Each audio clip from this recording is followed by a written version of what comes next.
एकदम ठीक।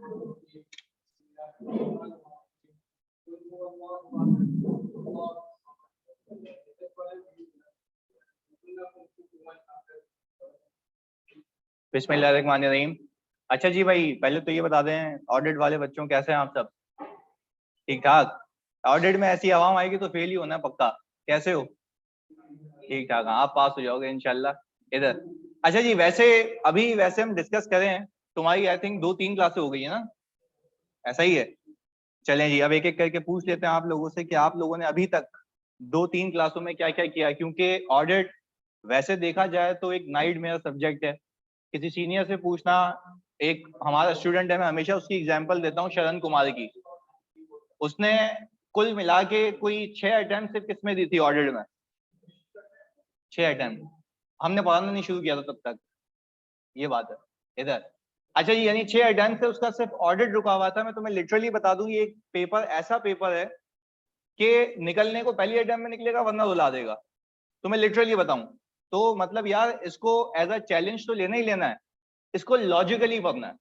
लॉजिकली पढ़ने के साथ साथ इस सब्जेक्ट की, तुम्हें एक बुरी बात बताऊं, वो ये है कि बच्चों को पता नहीं होता कि इस सब्जेक्ट में क्या याद करना है और क्या सिर्फ समझना है। तो हमने सीनियर से पूछोगे ना तो मैं बखूबी वो समझाएगा ये बात। इतनी बड़ी बुक में से बच्चों को ये नहीं पता होता कि क्या रिटेन करूं, क्योंकि इट्स ऑल अबाउट प्रैक्टिकल। क्योंकि मेरी वाकफियत रही है ऑडिट फर्म से, मैं अभी भी वही हूँ, मैं ट्रांजैक्शन एडवाइजर देखता हूँ, बहुत डिटेल में देखी है चीजें, इंप्लीमेंट करवाई हैं।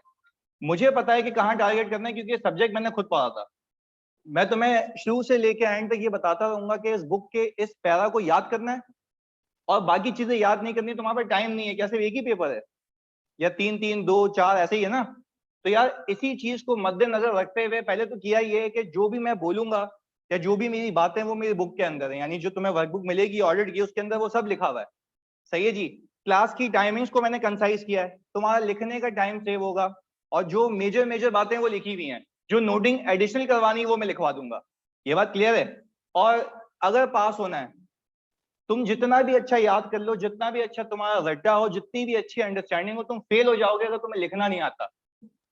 तो इस वाली क्लास में ये तो अपने दिमाग से निकाल देना कि मैंने सिर्फ याद किया, मैं पेपर में जाके एक्सपेरिमेंट करूंगा, तुम फेल हो जाओगे। मैं तुम्हें लिटरली बता रहा हूँ, तुम फेल हो जाओगे अगर तुमने लिखा नहीं तो शर्माना नहीं। मैं मेरी प्रैक्टिस ये रही है इसमें, ऑडिट में स्पेसिफिकली, मैं एक फेसबुक पे पोस्ट डालता हूँ और वहां पे अवामी तौर पे बच्चों को बोलता हूँ उसके नीचे अपना आंसर डालो। तुम्हें खुद आंसर वहां पे पोस्ट करते हुए शर्म भी आएगी कि यार ये मैंने क्या लिखा है। सही है जी। एक तो मैं क्लास में रीड करवाऊंगा एक एक बच्चे से। क्या मैं बोलूंगा भाई जैसे आप रीड करो, मैं बताऊंगा आपने लिखते वक्त क्या गलती की है, यहाँ पे क्या होना चाहिए था, तो क्या इससे ड्राफ्टिंग इंप्रूव होगी नहीं होगी? होगी ना? या ज्यादा देन मैं ये करूं कि मैं लिखवाऊं और मैं बोलूं यह है सोल्यूशन, घर जाके देख लेना। दोनों में से क्या अच्छा है? क्लास में करेंगे। सही है जी। तो मेरी बुक के जितने भी सवाल होंगे, मेरे मेरे पोर्शन के भी सिर्फ 300, 350, 400 के करीब हैं, तो वो करेंगे साथ में क्लास में ही। और हर एक चीज को हमें ड्राफ्ट करना है, तो प्लीज रिक्वेस्ट ये है कि अगर इसमें कोई होमवर्क भी मिले तो वो भी करके आना, ताकि अगले दिन डिस्कशन में फायदा हो। क्लियर है भाई ये? चलिए जी, ये मैंने आपको बता दिया। हम कमेंट कैसे करेंगे जानिए, उस पर क्लिक करेंगे, नीचे कमेंट का ऑप्शन आएगा, पिक्चर चिपका देना फेसबुक पे। अब तुम ये बोलो अकाउंट नहीं बना हुआ तो ये मान नहीं सकता। सही है जी, ऐसा नहीं हो सकता। सही है जी। हमें नहीं आता, आपको नहीं आता बेटा, आपको बहुत सारी चीजें नहीं आती होंगी, फिर हम ही अवेलेबल हैं उसके लिए इधर। चलिए जी, एक एक करके बिस्मिल्लाह करते हैं आज के सेशन की हमारे। मैं जिससे पूछूंगा वो बताएगा। सही है जी। मुस्तफा मेरे फ्रेंड, मुझे सिर्फ ये बता तुमने अब तक ऑडिट में क्या सीखा? सबने सुनना है, सबने सुनना है जी। अब तक क्या सीखा ऑडिट में? वैसे ही यार। चल मैं तुझसे सवाल पूछता हूँ, व्हाट इज ऑडिट? एक पहले पेज पे सवाल आ गया, व्हाट इज ऑडिट। पहली क्लास है तेरी? ओके। सुनी तो होगी, रिकॉर्डिंग तो सुनी होगी। खा कसम, मेरी कसम। मेरी पहली है ना, तो मैंने तो उससे पहले वही, मैं सर के लिए ही बोल रहा हूँ। जल्दी बोल, झूठ बोल रहा हूँ तो पहले जल्दी बोल। नहीं, ऑडिटर की रिस्पॉन्सिबिलिटी नहीं, मैं सुनना चाहता हूँ कि ऑडिट क्या है। प्लीज शर्माना नहीं है यार, मेरी क्लास में ये मेरा जितना भी एरिया सारा टेक्निकल है। जल्दी बोलो, what is audit? Financial statements में आईएफआरएस की गलतियां पकड़ना। चलें जी।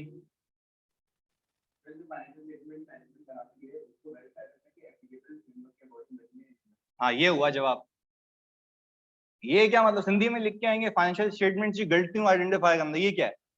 आईएफआरएस के गलतियां आइडेंटिफाई करना नहीं, हमें ये देखना है कि जो फाइनेंशियल्स बनाए गए हैं क्या वो एप्लीकेबल फाइनेंशियल रिपोर्टिंग फ्रेमवर्क के तहत बनाए गए हैं या नहीं, ये सीखना है ना, हमें ये देखना है। अच्छा तो ऑडिटर का काम, ये तो मुझे बताओ ऑडिट की नीड क्यों आई, मैं जिससे पूछूंगा वो बताएगा। आप बताओ ऑडिट की नीड क्यों आई, हल्का फुल्का रिवीजन ताकि कनेक्टिविटी। जी फ्रॉड को चले, एक एक सवाल मैंने सुन लिया, आप बताओ जी ऑडिट की नीड क्यों आई।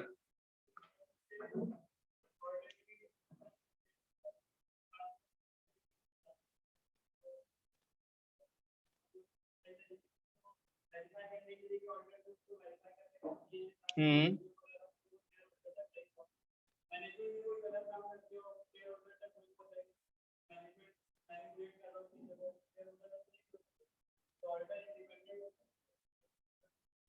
अब देखो जैसे इसने बातें बिल्कुल सही बताई, इसने बातें बिल्कुल सही बताई, पर कितनी घुमा के इसने बोला कि भाई वो चाचा की लड़की है, तो यहाँ से यहाँ पे इसका रिश्ता आ गया। सीधा बताओ, सीधा सिंपल जबान में कि ऑडिट इसलिए किया जाता है क्योंकि कंपनी के मालिक कोई और होते हैं, चलाने वाले कोई और होते हैं। सिंपल बात है ना। This is how we are going to write in exam. तुम अगर लंबी करोगे ना, तुमने आखिर में कंक्लूजन दिया, माइट बी पॉसिबल तुम चेकर बन के सोचो, तुम्हें ऊपर ही आउट कर देगा वो, बोलेगा इसने क्या लिखा है, हालांकि तुम्हारी बात काम की कब होगी, एंड में। सही है, तो पहली चीज तो ये मैंने आपको एक आगाह किया है कि लिखने की दुनिया ही अलग है। This is not a English paper, ये इंग्लिश नहीं है, ये गेम ही अलग है कि आपको ड्राफ्ट करना है लॉजिकल वे में। सही है जी। तो ऐसे भी सवाल आ सकते हैं, व्हाट इज ऑडिट, बताओ why there is a need of audit. भाई पूछे ना ये क्या मसला है, आईसीडब्ल्यू में ऐसे सवाल हैं। अब जो बच्चा रट्टा लगा के गया होगा वो आउट हो गया वहां पे। सही है जी, पहली चीज। अच्छा यानी आप लोगों ने अभी तक तो बिल्कुल सही बताया कि ऑडिट की नीड इसलिए आई क्योंकि कंपनी को चलाने वाले अलग, कंपनी के मालिक, तो कंपनी का मालिक जो है वो 24 घंटे नहीं बैठा हुआ, उसकी जगह जगह पे इन्वेस्टमेंट्स हैं, तो वो चाहता ही है कि जो उसको इन्फॉर्मेशन मिले वो ट्रू एंड फेयर हो, ट्रू एंड फेयर हो। ये बात क्लियर है? हाँ भाई जल्दी, हाँ या नहीं? वेरी गुड जी। अभी मैंने अपना टॉपिक शुरू नहीं किया है। सही है जी, अभी हम खाली रिवाइज कर रहे हैं, हल्के फुल्के ऑडिट की दुनिया के जार्गन सीख रहे हैं जो सर तुम्हें सिखा चुके हैं। एक और चीज सुनो, चलिए जी ऑनलाइन वालों, यहां तक कोई मसला, जल्दी से, कोई इशू नहीं है, बेहतरीन है जी। चलें जी आगे लेके चलते हैं। अभी भी मैं फिर बता दूं, मैंने टॉपिक शुरू नहीं किया, ये अलग दुनिया है। अच्छा भाई, इसके आगे की एक चीज, थैंक यू। अभी अगर मैं तुमसे एक बात कहूं कि तुमने आइजा 200 शुरू किया है, आइजा 200, मुंह नहीं बनाओ अजीब सा, आइजा 200 शुरू किया है ना, तो ये कंफ्यूज क्यों हो रहे हो भाई? हाँ बोलो, हाँ किया है, मैं पूछूंगा थोड़ी ना किया नहीं किया फंसी, बताओ क्या आइजा 200। ऐसी कोई मसला नहीं है यार, सीख रहे हैं।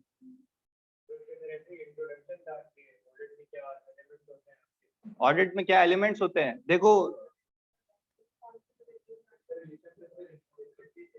रिलेशनशिप, एक बच्चे ने यहाँ सही बताया, वहां पे बताता है आइजा 200 के अंदर ऑडिटर का मकसद क्या है, ओवरऑल ऑब्जेक्टिव ऑफ ऑडिटर। देखो यही तो गेम है। मुझे एक बात बताओ, मैं किसी इदारे में ऑडिट करने स्टेप इन हो रहा हूँ, मैं स्टेप इन करने से पहले ये नहीं सोचूंगा मैं ऑडिट करने जा क्यों रहा हूँ, मकसद क्या ही है, ऑब्जेक्टिव क्या ही है। तो भाई जब भी कोई नया सब्जेक्ट रीड करो या जब भी कोई नया काम करो तो उसका मकसद तो बताओ, हाँ या नहीं? चलिए ये मकसद पता होना चाहिए, तो सबसे पहले तुम खुद देखो यार, सारे आइजाज को साइड में करो, सबसे पहला आइजा रख दिया कौन सा, overall objective of audit. Overall, पहले वो बोलता है मकसद तो समझो कि ऑडिट का मकसद है क्या। चलें जी, पहले बताओ ये बात क्लियर हुई? मैं क्लियरिटी के साथ चलूंगा कि ऑडिट का मकसद समझना है, ऑडिटर का मकसद समझना है। चलिए जी, अब आपने ये बात सुन ली मुझसे कि भाई देखो इन्होंने जैसे कहा, कश्यप ने, ऑडिट को किस तरह लेकर चलना है, गलत, गलत। मैं कह रहा हूं कि overall objective of audit, auditor का मकसद क्या है, ये थोड़ी ना कि ऑडिट को लेके किस तरह चलना है, ये तो बहुत गलत बात है। मैं कह रहा हूं देखो सिंपल सी बात है, कोई भी किताब खोली, मैंने बोला उस किताब में जो ऑडिट है तुम्हारे लिए नया सब्जेक्ट है, आपने इससे पहले नहीं किया, तो आपको उस किताब का, उस ऑडिट के आने का मकसद तो पता हो। सही है जी, आपने एक ऑडिट का मकसद तो मुझे ऐसे ही बता दिया कि आपकी मैनेजमेंट अलग होती है, मालिक अलग होते हैं, ऑडिटर इंडिपेंडेंट होता है, इसलिए ऑडिट करवाया जाता है ताकि रिलायंस आ जाए फिगर्स पे। सही है जी। चलिए जी, अब प्लीज आगे सुनिएगा, अब प्लीज आगे सुनिएगा। अब मैं पूछ ये रहा हूं कि आइजा 200 तुम्हें क्या मकसद बताता है चला, क्या मकसद बताता है, क्या मकसद है ऑडिट का? कोई मसला नहीं, गलत बता दे, आज पहली क्लास है मेरी।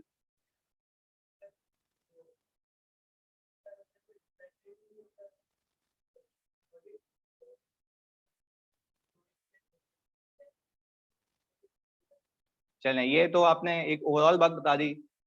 अब आप बताएं। क्वेश्चन ये है कि आइजा 200 में क्या मकसद बताता है, ओवरऑल ऑब्जेक्टिव ऑफ ऑडिट क्या है? वेरी गुड, ऑनलाइन वालों परफेक्ट आंसर दे रहे हो जी।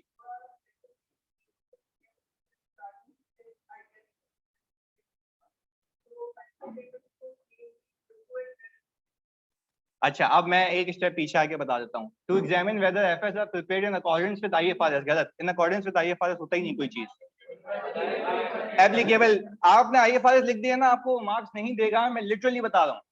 फाइनेंशियल रिपोर्टिंग फ्रेमवर्क एप्लीकेबल, चलो अगर मैं तुम्हें इसमें खेलूं ना तुम्हारे साथ, तुम्हारा दिमाग खराब हो जाए, क्योंकि एप्लीकेबिलिटी में इन्वॉल्व हूं। मुझे एक बात बताओ, आईएफआरएस और एप्लीकेबल फाइनेंशियल रिपोर्टिंग में क्या फर्क है?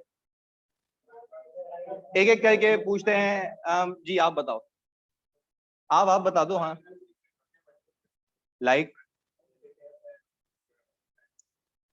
मैं आपको एक बात बताऊं, पाकिस्तान में आप जो अकाउंट्स बनाते हैं ना, ये FAR2 वाला बोलेंगे हाँ उस्ताद ये तो अब बात समझ आई। सुनना, जो दे चुके हैं FAR2 उनकी बात कर रहा हूँ, क्योंकि तुम लोग अगर सोचोगे तुम्हारे लिए आगे आएगी ये बात। सही है, सुनना।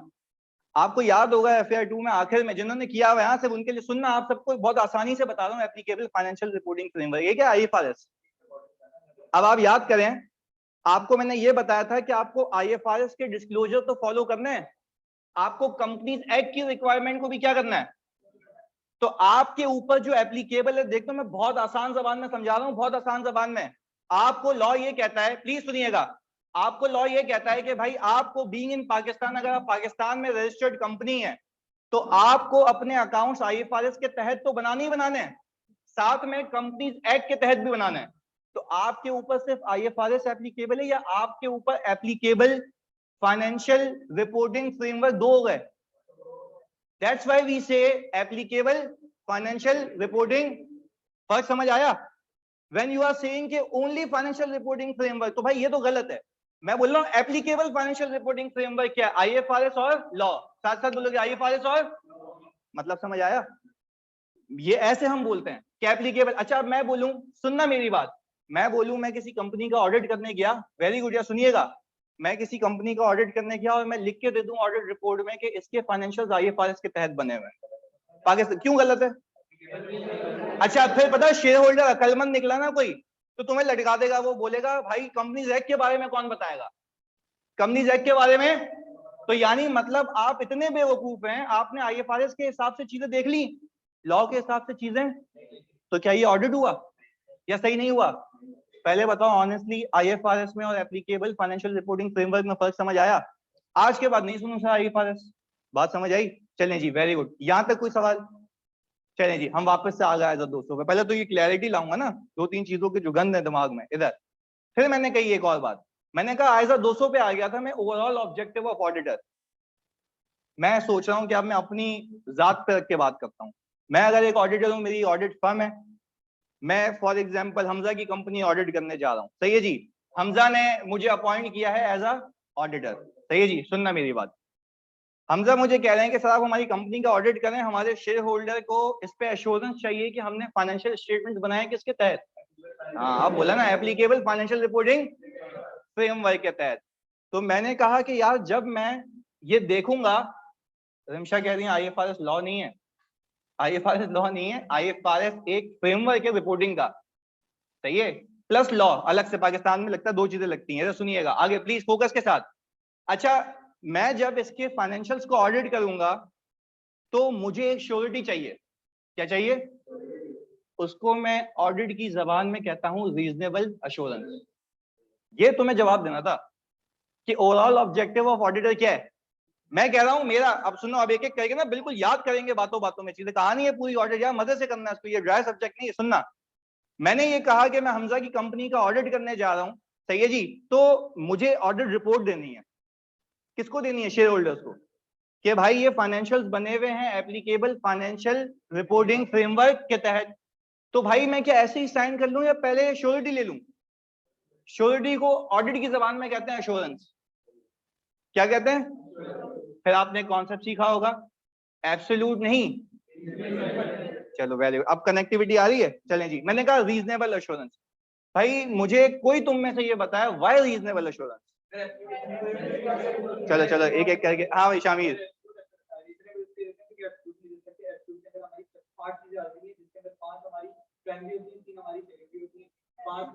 उल्टा बोला तुमने। नहीं, हम देते हैं रीजनेबल एश्योरेंस इसलिए due to inherent limitations of audit. तुमने उल्टा कह दिया। मैं कह रहा हूं तुम देते हो reasonable assurance due to inherent limitation of audit. ये बात समझ आ रही है? बिल्कुल ऐसे ऐसे देखो, यही गेम है। देखो ऑडिट में अगर मुझे सब पता भी है ना, आई डोंट नो सवाल क्या है, मैं जवाब क्या दे रहा हूँ, गया पेपर हाथ से, इतनी बारीकियां हैं, तो वो मैं होने नहीं दूंगा। साथ साथ रहना है, सही है जी। मैंने इनसे पूछा, अब वापस से 200 पे आ गए, मैंने ऑडिट शुरू नहीं किया अभी, इस पे बाद में आएंगे, ये तो तुम्हारे लिए बहुत बड़ी चीज है। सही है जी, रुक जाओ, पहले बेसिक क्लियर करूं तुम्हारी। मैंने कहा मैं एज दोस्तों की दुनिया में आया, एज दोस्तों मुझे कहता है भाई ऑडिटर तेरा मकसद क्या है? रीजनेबल एश्योरेंस ऑब्टेन करना। अच्छा, अब पूरी लाइन पढ़ता हूं मैं। वो बोलता है obtain reasonable assurance that financial statements are free from. वो बोल रहा है एश्योरेंस ले लो कि ये फाइनेंशियल फ्री हैं, और फिर अपने ओपिनियन को एक्सप्रेस कर दो, और फिर अपने ओपिनियन को अपना ओपिनियन दे दो, पर पहले क्या ऑब्टेन करो? ये बात पे स्ट्रिक्ट है ना। फिर मैंने आपको जवाब दिया व्हाई रीजनेबल एश्योरेंस, क्योंकि एक बात सुनो, मैं अगर कहूंगा ना सब सही है तो ये गलत है। आपने ऑडिट किया होगा सैंपल बेसिस पे। अगर एक कंपनी में हजारों सेल की ट्रांजैक्शन होती है, आपके पास ऑडिट का टाइम होता है 2 महीने, आप क्या सब वेरीफाई कर लेंगे या सैंपल पे चेक करेंगे? तो यानी आप सैंपल बेसिस पे ऑडिट करते हैं, आपके पास टाइम होता है, कॉस्ट का भी मसला है, क्या पूरी फॉर्म लगा दोगे? तो सर जितने पैसे मिलते हैं उसके हिसाब से जितना काम बनता है उतना ही करना है। तो यानी भाई ये हमारे आयजा को भी बात पता है कि मैं सिर्फ जो अश्योरेंस दे पाऊंगा वो कौन सी होगी, और एस्टिमेट्स भी होते हैं, अंदाजे बैड डेट्स के, डेप्रिसिएशन के, यूजफुल लाइफ के, ऐसा ही है। तो भाई सारी चीजें मिल मिला के आपको मजबूर करती हैं कि आप कौन सी एश्योरेंस देंगे। यानी आप ये कह नहीं सकते कि सब सही है, आप ये कहेंगे जितना मैंने देखा उसमें से मुझे सब सही लगता है। हो सकता है कि कोई ऐसी चीज हो जो मुझसे वेरीफाई करने होने से रह गई हो, तभी तो मैं कौन सी एश्योरेंस दे रहा हूं। पहले बताओ, ये पूरी कहानी समझ आई?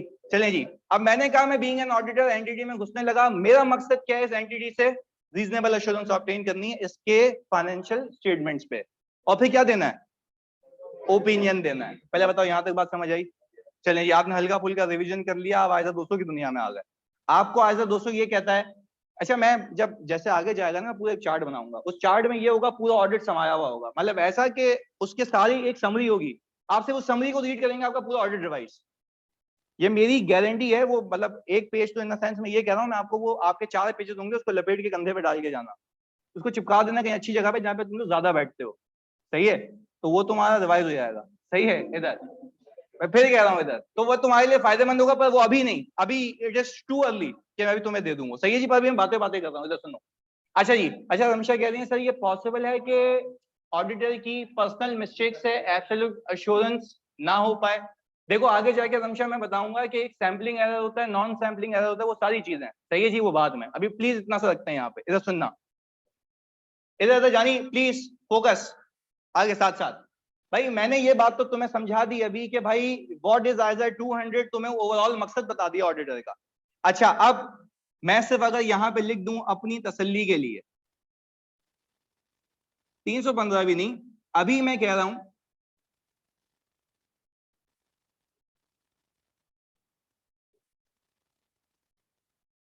लिखना नहीं आप लोग कुछ, ये खाली मैं आपको एक ओवरव्यू दे रहा हूं ऑडिट का, ताकि समझ आए होता क्या है, मकसद क्या है, ये ऑब्टेन करना, रीजनेबल एश्योरेंस को ऑब्टेन करना। चलें जी, अब मैं बीइंग एन ऑडिटर ऑडिट करने गया, तो मेरे पास मेरे फाइनेंशियल स्टेटमेंट्स हैं, सही है, जिसमें बैलेंस शीट है, सही है, कैश फ्लो है, नोट्स हैं, XYZ, यानी मैंने अपने पूरे एफएस स्पेस कंपनी के एश्योरेंस ऑब्टेन करनी है, और इसी एफएस पे इत्मीनान हासिल करके जो कि रीजनेबल होगा, क्या दे देनी है? किसको? शेयर होल्डर को। अच्छा, फिर आप ये कहना चाह रहे हैं, कि आप इसको भी वेरीफाई करेंगे? इसके अंदर cash and bank, receivable, inventory, हर एक चीज आ रही होगी, सबको वेरीफाई करेंगे? क्या वेरीफाई करना सिखाया? नहीं। बिल्कुल सिंपल लगता है, पर करना वेरीफाई। देखो लॉजिकल सी बात है, जब तक वेरीफाई नहीं करूंगा तब तक क्या नहीं आएगी? तब तक रिपोर्ट भी। वो यही तो कहता है। देखो उसमें अंग्रेजी लिखी हुई है, किसी ने रीड करी हो तो आप पिक हो जाएगी। ऑब्टेन रीजनेबल एश्योरेंस, सही है जी। To conclude free from it, यानी आपको कहता है कंक्लूड करना, पर कंक्लूड कैसे करोगे? और इसी के ऊपर ओपिनियन। यानी मैं कह रहा हूं जब ये वेरीफाई करूंगा तो एश्योरेंस आएगी। तो मुझे क्या पीएनएल भी वेरीफाई करना है, मुझे नोट भी वेरीफाई करना है। यहां तक बात क्लियर है? चलें जी, अब एक ऑडिट की दुनिया में उतारते हैं आपको। अब जरा रुकिएगा, हम आ गए यहाँ पे भाई।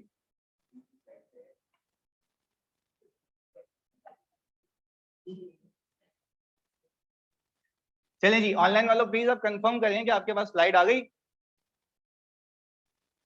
आ जाएगी जी, आ रही है? ओके जी। अच्छा जी, मैं आपको खाली ये दिखा देता हूं कि मैंने जो सिर्फ एक सिंपल सी चीज, ऑडिटर का ऑब्जेक्टिव क्या है? To obtain reasonable assurance that financial statements are free from. ये बात क्लियर हो गई? मैंने पूरी कहानी में समझा दिया। अच्छा जी, एश्योरेंस लेके बैठना नहीं है। To express an opinion that financial statement are prepared in accordance with. अब यार खुद सोचो तुम्हारी स्क्रीन पे। भाई मैं ये कहूंगा तब ना कि एप्लीकेबल फाइनेंशियल रिपोर्टिंग फ्रेमवर्क के तहत है, जब मैं क्या ऑब्टेन कर लूं? Reasonable assurance. यानी पूरा पंगा ये है कि पूरे ऑडिट के अंदर जो आपकी ग्रेड है ना मार्क्स की, वो ज्यादातर बेस कर रही है कि आप रीजनेबल एश्योरेंस ऑब्टेन करें। उसको मैं कहता हूं प्रोसीजर्स। क्या कहता हूं? वो तो पूरे आयजा में फैले हुए, मैंने उसको एक जगह किया हुआ है, तो वो अभी बताएंगे बात। सही है जी। अच्छा, मैंने कहा कि भाई अब तुम्हें ये मतलब समझ आता है कि मुझे ऑब्टेन करनी रीजनेबल एश्योरेंस, ऑडिट करना है। तो हमने बोला भाई सौले भाई अज्यूम करो ईवाई में आ गए। हमने बोला सौले भाई कहाँ आ गए? ईवाई में। सही है जी। मैंने सौले से एक दो बातें कहीं, जरा आए देखते हैं कि हमारी बातों बातों में हुआ क्या। अच्छा, ये इंटरेस्टिंग कहानी है, प्लीज सुनना, बहुत सुकून से सुनना है, क्योंकि अगर ये तुमने कहानी पिक कर ली तो तुम्हें रिस्क का मतलब समझ आ जाएगा। सही है जी, प्लीज अटेंटिव। इधर ये मैनेजर ऑडिट है आपके, इधर। अच्छा जी, मैंने, ये सौले हमारे नए भाई, इधर सुनना, ये सौले भाई हमारे, मैंने इससे एक बात कही, प्लीज रीड करें, सुने। मैंने कहा हाँ भाई, ऑडिट कर सकता है रेवेन्यू की फिगर का, क्या मेरे प्रॉफिट एंड लॉस अकाउंट में सेल्स या रेवेन्यू आ रहा होता है? अच्छा, तो क्या कैश एंड बैंक वेरीफाई नहीं करूंगा? Cost of sales, admin, depreciation सब वेरीफाई करूंगा। इसको मैंने क्या बोला? रेवेन्यू वेरीफाई करो। मैंने कहा रेवेन्यू की फिगर को जो अपीयर हो रही है फाइनेंशियल स्टेटमेंट्स में। अब देखो भाई ने जवाब क्या दिया। मैंने कहा आई थिंक नहीं कर सकते क्योंकि you are new to the audit form. इसने भाई अलग चौड़ा है, बोला हल्का ले रहे हो सर, अभी करके दिखाता हूं। सही है जी, इसने फुल। मैंने कहा सो हे यू गो विथ, ये रही सेल्स की फिगर करंट ईयर की एंड लास्ट ईयर की। अच्छा, ये जिस कंपनी के ऑडिट पे मेरे साथ लेके गया हूं मैं इसको, सही है जी, प्लीज सुनना। लास्ट ईयर की सेल्स इसको दिख रही है 1.2 मिलियन, इस साल की इसको सेल्स दिख रही है। अच्छा अब सुनना, मैं कह रहा हूं समझो लास्ट ईयर ऑडिट हो चुका है, to make it very clear. Last year audit मैं वापस से नहीं देखूंगा क्योंकि मैंने ही किया ना ऑडिट। चलिए कोई मसला नहीं है। मैंने कहा मैं करंट ईयर पे हूं। मैंने इसको कहा कि भाई मैं तुझसे 15 दिन आके बात पूछूंगा कि तूने इस पे काम क्या किया, क्योंकि चौड़ा कौन हुआ है? सॉलिड। चलें जी आगे, आगे देखते हैं, लेट्स चेक। चलें जी इधर आगे जी। अच्छा भाई, हम फिर आ गए यहाँ पे। हाँ उस्ताद, ये ले, don't under estimate the power of a common man. कर लिया ऑडिट, रेवेन्यू की फिगर रुपीज 2.4 मिलियन का। अच्छा जी, मैंने कहा अच्छा जी कॉमन मैन करवाए जरा रिव्यू कि क्या किया आपने ऑडिट, कैसे किया वेरीफाई रेवेन्यू की फिगर ऑफ 2.4 मिलियन को वेरीफाई। अच्छा, वैसे आप में से भी किसी को भी ऑडिट करना आता, वो मेरी जिम्मेदारी है कि बातों बातों में हम कर भी जाएंगे और आपको पता भी लगेगा कि मजे से चीजें आती हैं हमें। इधर सुनना, मैं जितनी भी ऑडिट मेथोडोलॉजीज हैं ईवाई की मैं सारी यूज करूंगा। सही है जी इधर। अब मुझे एक बात बताओ, ये आ गया सौले भाई, अब प्लीज सुनना इसको एक एक करके। इसने बोला कि इनवॉइस है कितने की? अच्छा, वेरी क्लियर। हाँ, मैंने इसको कहा था रेवेन्यू वेरीफाई करना है। रेवेन्यू था 2.4 मिलियन पीकेआर। अभी ये वेरीफाई करके आ गया, 15 दिन गुजर चुके हैं। सही है जी, आगे सुनना। सॉलिड ने मुझे ये कहा कि कैलकुलेटर अगर हो तो अच्छी बात है आपके पास। कंपनी की साल में 10 इनवॉइसेस हैं एक्सपोर्ट की। कितनी इनवॉइसेस हैं? मतलब कि ये कंपनी एक्सपोर्ट करती है, सही है जी, किसी भी XYZ कंट्री में। प्लीज सुनिएगा आगे। ये कह ये रहा है कि मैंने 10 इनवॉइसेस चेक कर ली हैं।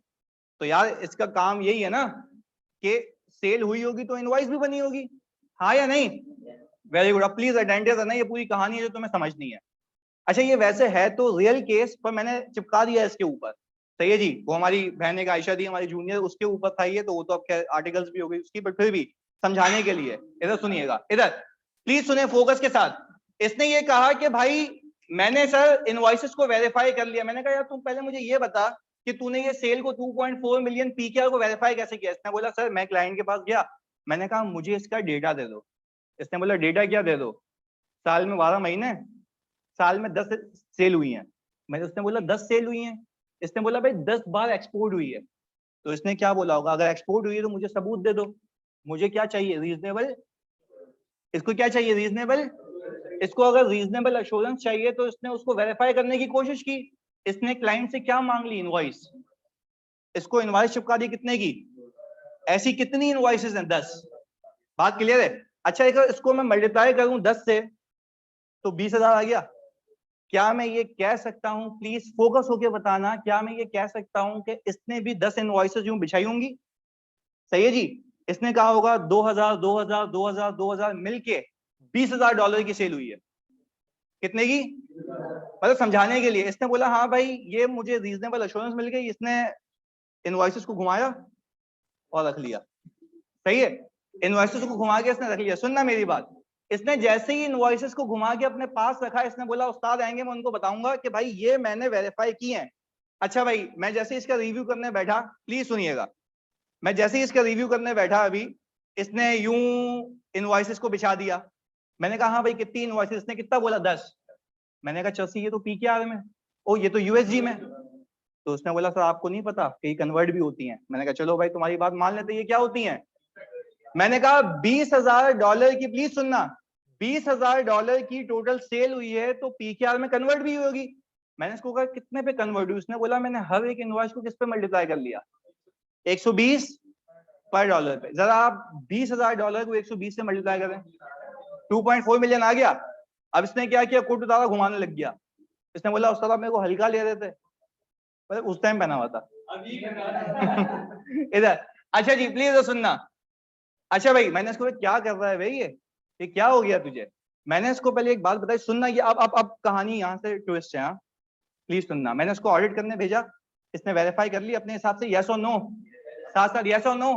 यस इसने वेरीफाई कर ली, ये फुल चौड़ा भी हो गया भाई, हाँ उस्ताद मैंने वेरीफाई कर ली, मेरे पास सबूत भी है। सबूत फेक नहीं हो सकता। पहली चीज, इस भंगी ने एक और गलती भी की, एक्सचेंज रेट हर टाइम पे क्या होगा? अलग होगा। अच्छा जी अब प्लीज सुनिएगा, मैंने, वेरी गुड, अब सुनना, अब मैंने उसको ये कहा कि भाई how is this possible, please अब देखो मैं तुम्हें कनेक्ट करूंगा, ये बहुत ही बारीक चीज है यहाँ पे, सुनना। मैंने कहा भाई हाउ इज दिस पॉसिबल, जनवरी से अप्रैल तक तो एक्सपोर्ट्स बैन थी, जनवरी से अप्रैल तक एक्सपोर्ट्स बैन थी, तो मुझे एक बात बताओ तुमने इन मंथ्स की इनवॉइसेस पिक कैसे कर ली जबकि एक्सपोर्ट हो ही? भाई जब एक्सपोर्ट गवर्नमेंट ही मना कर रही है तो तुम किस कंपनी ने कैसे की? पहले बताओ, ये बात समझ आई? चलिए जी अब सुनना, एंटिटी ने सेल कैसे की और तुमने वेरीफाई भी कर ली, वेरी गुड, सही है जी। यानी मैंने इसको सिर्फ एक बात ये कही, सुनना, मैंने आते के साथ इसको क्या क्या ऑडिट कर सकता है? इसने बोला हाँ कर सकता हूँ। ये चला भाई, सुनना मेरी बात, ये चला गया। इसने क्या किया, क्लाइंट से कितनी इनवॉइसेस ली? 10। अच्छा इसने 10 इनवॉइसेस लेके उसको रेट से मल्टीप्लाई किया, इसने बोला भाई मुझे इत्मीनान है, यही मेरी फिगर है, यही सबूत है, रीजनेबल एश्योरेंस है। इसको मैं कहता हूँ ऑडिट एविडेंस। क्या कहता हूँ? इसने ऑडिट एविडेंस अभी भी जेब में रखे में मोड़ के, सही है जी। अभी इसको बताऊंगा कि क्या करना है इसका, सुनना प्लीज, इसने अभी भी रखे में, प्लीज सुनना। अब ये क्या हुआ, लेके घूम रहा फिर ये रिलीव हुआ अभी यहाँ पे आके, क्योंकि इसने ऑडिट सही तरीके से, यार तुम्हारे दिमाग में सवाल आना चाहिए, प्लीज अब कनेक्टिविटी, यहाँ तुम्हारे दिमाग में सवाल आना चाहिए कि सर इसने सही तो किया अपने हिसाब से।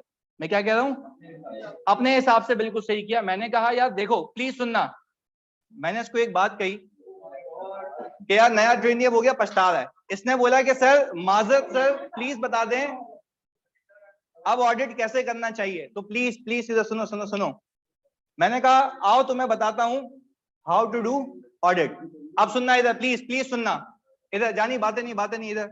अब सुनो, मैंने इसको बैठ के एक बात समझाई। अब मैंने इसको कहा जब भी तुम ऑडिट करने जाओ ना, डायरेक्ट ऑडिट करने फौरन नहीं जाते। प्लीज सुनना, जानी इधर, वे इसको ले जाइए बाद में घर पे, इधर सुन जल्दी। फोकस की तरह भी बहुत कनेक्टिविटी यहाँ से मिस नहीं करना इस चीज को। सुनो इधर, क्योंकि मतलब तो समझ आया रिस्क का। सुनो, मैंने इसको ये कहा कि भाई अगर तुम्हें ऑडिट करना ही था ना, तो तुम ऐसे मुंह उठा के नहीं जाते, पहले एक चीज मुझसे सीख लेते। इसने बोला सर क्या सीख लेते? जब भी किसी इदारे का ऑडिट करने जाते हो तो पहले उस इदारे की अंडरस्टैंडिंग लेते हो। अब प्लीज सुकून से समझना मैं क्या कहने जा रहा हूं, क्योंकि आगे वो टॉपिक है मेरा पूरा जो मैं शुरू करूंगा। उस इदारे की क्या लेते हो? अंडरस्टैंडिंग लेते हो, और उसके एनवायरनमेंट की भी। सर अब जरा इसको और डिटेल में बताएं। मैंने कहा, मैंने तुम्हें जब बोला कि रेवेन्यू की फिगर को वेरीफाई करो, सही है, तुम चले गए मुंह उठा के रेवेन्यू को वेरीफाई करने। तुम्हें रेवेन्यू पे काम करने से पहले, यानी ऑडिट प्रोसीजर को परफॉर्म करने से पहले, यानी सुनना, ऑडिट एविडेंस को लेने से पहले, यानी रीजनेबल एश्योरेंस ऑब्टेन करने से पहले, काम करने से पहले काम करना था पहले, जिसको मैं कहता हूं identification of risk. Identification of, अब प्लीज सुनना, बहुत अहम बात है। मैंने इसको ये कहा कि तुम्हें अंडरस्टैंडिंग लेनी चाहिए थी इदारे की, और उसके तुम इदारे की अंडरस्टैंडिंग में ये पूछते क्लाइंट से कि तुम्हारा काम क्या है, वो तुम्हें बोलता है एक्सपोर्ट। ये तुमने किसकी अंडरस्टैंडिंग ली? इदारे की, एनटीडी की। तुमने एक गलती की कि तुमने एनवायरनमेंट की अंडरस्टैंडिंग नहीं ली। एनवायरनमेंट मतलब वो माहौल जिसमें इदारा ऑपरेट कर रहा है। पाकिस्तान में ऑपरेट कर रहा है, क्या एक्सपोर्ट्स बैन थी? इसने ये बात देखी। अब सुने मेरी बात, अब यहां से तो कनेक्टिविटी है। मुझे एक बात बताओ, यहां से कनेक्शन है। इसलिए तो आपको ऑडिटिंग स्टैंडर्ड्स ये कहते हैं, before doing audit you should make a proper risk assessment. You should make a proper, अब सुने ये बात, अगर नहीं समझा मैं 3 बार बोलूंगा अलग अलग तरीके से, ये पिक करनी है, सुनना। इसने मुझे कहा सर ये वापस से बताएं। मैंने बोला अगर तुम इंसान बन के इस इदारे की अंडरस्टैंडिंग लेते और माहौल की, तो तुम्हें पता लगता है एक्सपोर्ट बैन है। तुम्हें किसकी अंडरस्टैंडिंग ली? इदारे की, एनवायरनमेंट के साथ साथ इदारे की। इसी चैप्टर का नाम है understanding the entity and it's environment. Understanding the entity, ये मतलब है 315 का। अब आगे इसके पीछे एक और लेके आता हूं। वो कहता ये है कि identify risk through understanding the entity, ये पूरा नाम है। वो बोलता है आपको रिस्क पता लगेंगे क्या करके? अंडरस्टैंडिंग लेंगे किसकी? एंटिटी की, एनवायरनमेंट की। इसने बोला सर ये प्रूफ करें कैसे? मैंने बोला अगर तुम इदारे की अंडरस्टैंडिंग लेते तो तुम्हें पहले शक क्रिएट होता, ऑडिटर वाला दिमाग चलता। This is called professional scepticism. This is called professional scepticism. तुम्हें प्लीज सुनना, तुम जब ऑडिट कर रहे होते हो तुम्हारे दिमाग में पहले से ही ये चीज होती, प्लीज सुनना, तुम्हारे दिमाग में पहले से ही ये चीज होती कि इन 3 महीनों में सेल हो ही, क्योंकि सेल क्या हो चुकी थी? एक्सपोर्ट क्या हो चुकी थी? बैन हो चुकी थी। तो मुझे बताओ क्या इसकी अप्रोच सही थी गलत थी? क्यों गलत थी? एनवायरनमेंट की अंडरस्टैंडिंग नहीं ली थी। अच्छा अगर मैं कहता हूं, अब देखो इसको लिंक करते हैं। यानी मैं पहले पता है क्या करता हूं, अपनी टीम को जब बिठाता हूं ना फर्म में, पहले मैं टीम को लेके बैठता हूं और मैं बोलता हूं आओ अंडरस्टैंडिंग लेते हैं किसकी? एंटिटी की, एनवायरनमेंट की। फिर हम क्या करते हैं, वो सारी एक जगह पे लिख लेते हैं, सारी एक जगह पे। अब सुनो, मैंने जैसे फॉर एग्जांपल इस क्लाइंट की बात करूं, सॉलियो में बैठे में मैंने एक जगह पे लिख दिया कि एक्सपोर्ट क्या हो चुकी है?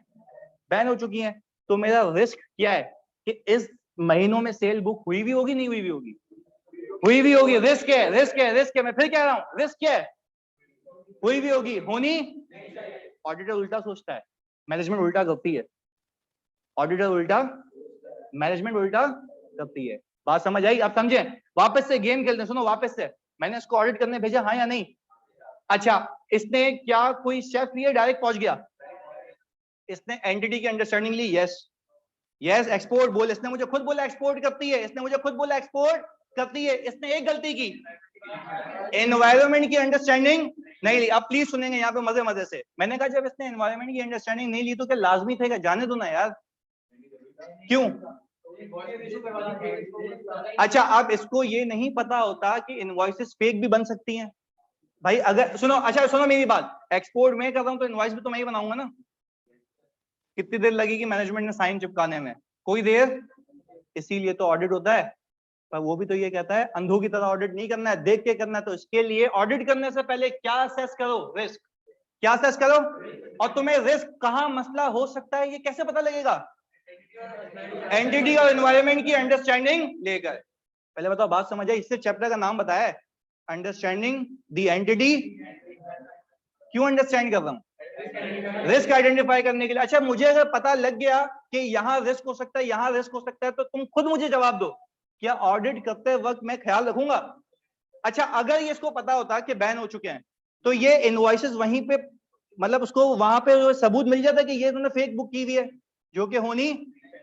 चलो एक और चीज, अब खेलते हैं। यानी आपको पता है एग्जामिनर या प्रैक्टिकल लाइफ बताता हूँ, फिर एग्जामिनर बताऊंगा क्या करेगा, फिर हम लिखना भी सीखेंगे, आगे बहुत सारी चीजें। सुनना, क्या मैं ये कह सकता हूँ सर रिस्क का इन दोनों चीजों से पता चलेगा? बिल्कुल। अब मैं एक एक करके एग्जाम्पल दूंगा, प्लीज सुनिएगा, एक एक करके फोकस। मैंने ये कहा, प्लीज समझिएगा बहुत सुकून से। अगर मैं ये कहूं कि भाई सॉले ने ये रिस्क आइडेंटिफाई कर लिया होता, तो इसका दिमाग ये कह रहा होता कि सेल्स ओवर स्टेट होगी। सेल्स क्यों? Fake invoicing. अच्छा, अगर ऐसा कोई मतलब मसला नहीं होता तो there will be no risk. इसके अलावा कुछ और होते हैं, इसके अलावा? पहले बताओ, ये बात क्लियर है? अच्छा, यानी इसको रिस्क पता है तभी तो ये उस डायरेक्शन में ऑडिट करेगा। क्लियर है? एक और चीज खेलते हैं, सही है जी? अब आगे, जब तुम किसी इदारे के ऑडिट पे जाओगे ना प्रैक्टिकल लाइफ में, तो तुम्हें तुम्हारा मैनेजर कहेगा ये लो आइडेंटिफाई करके लाओ रिस्क, आइडेंटिफाई करके लाओ। वहां तुम्हें इदारे की चीजें बताएगा, इदारा ये काम करती है, इस एनवायरनमेंट में ऑपरेट करती है, वो इदारा है।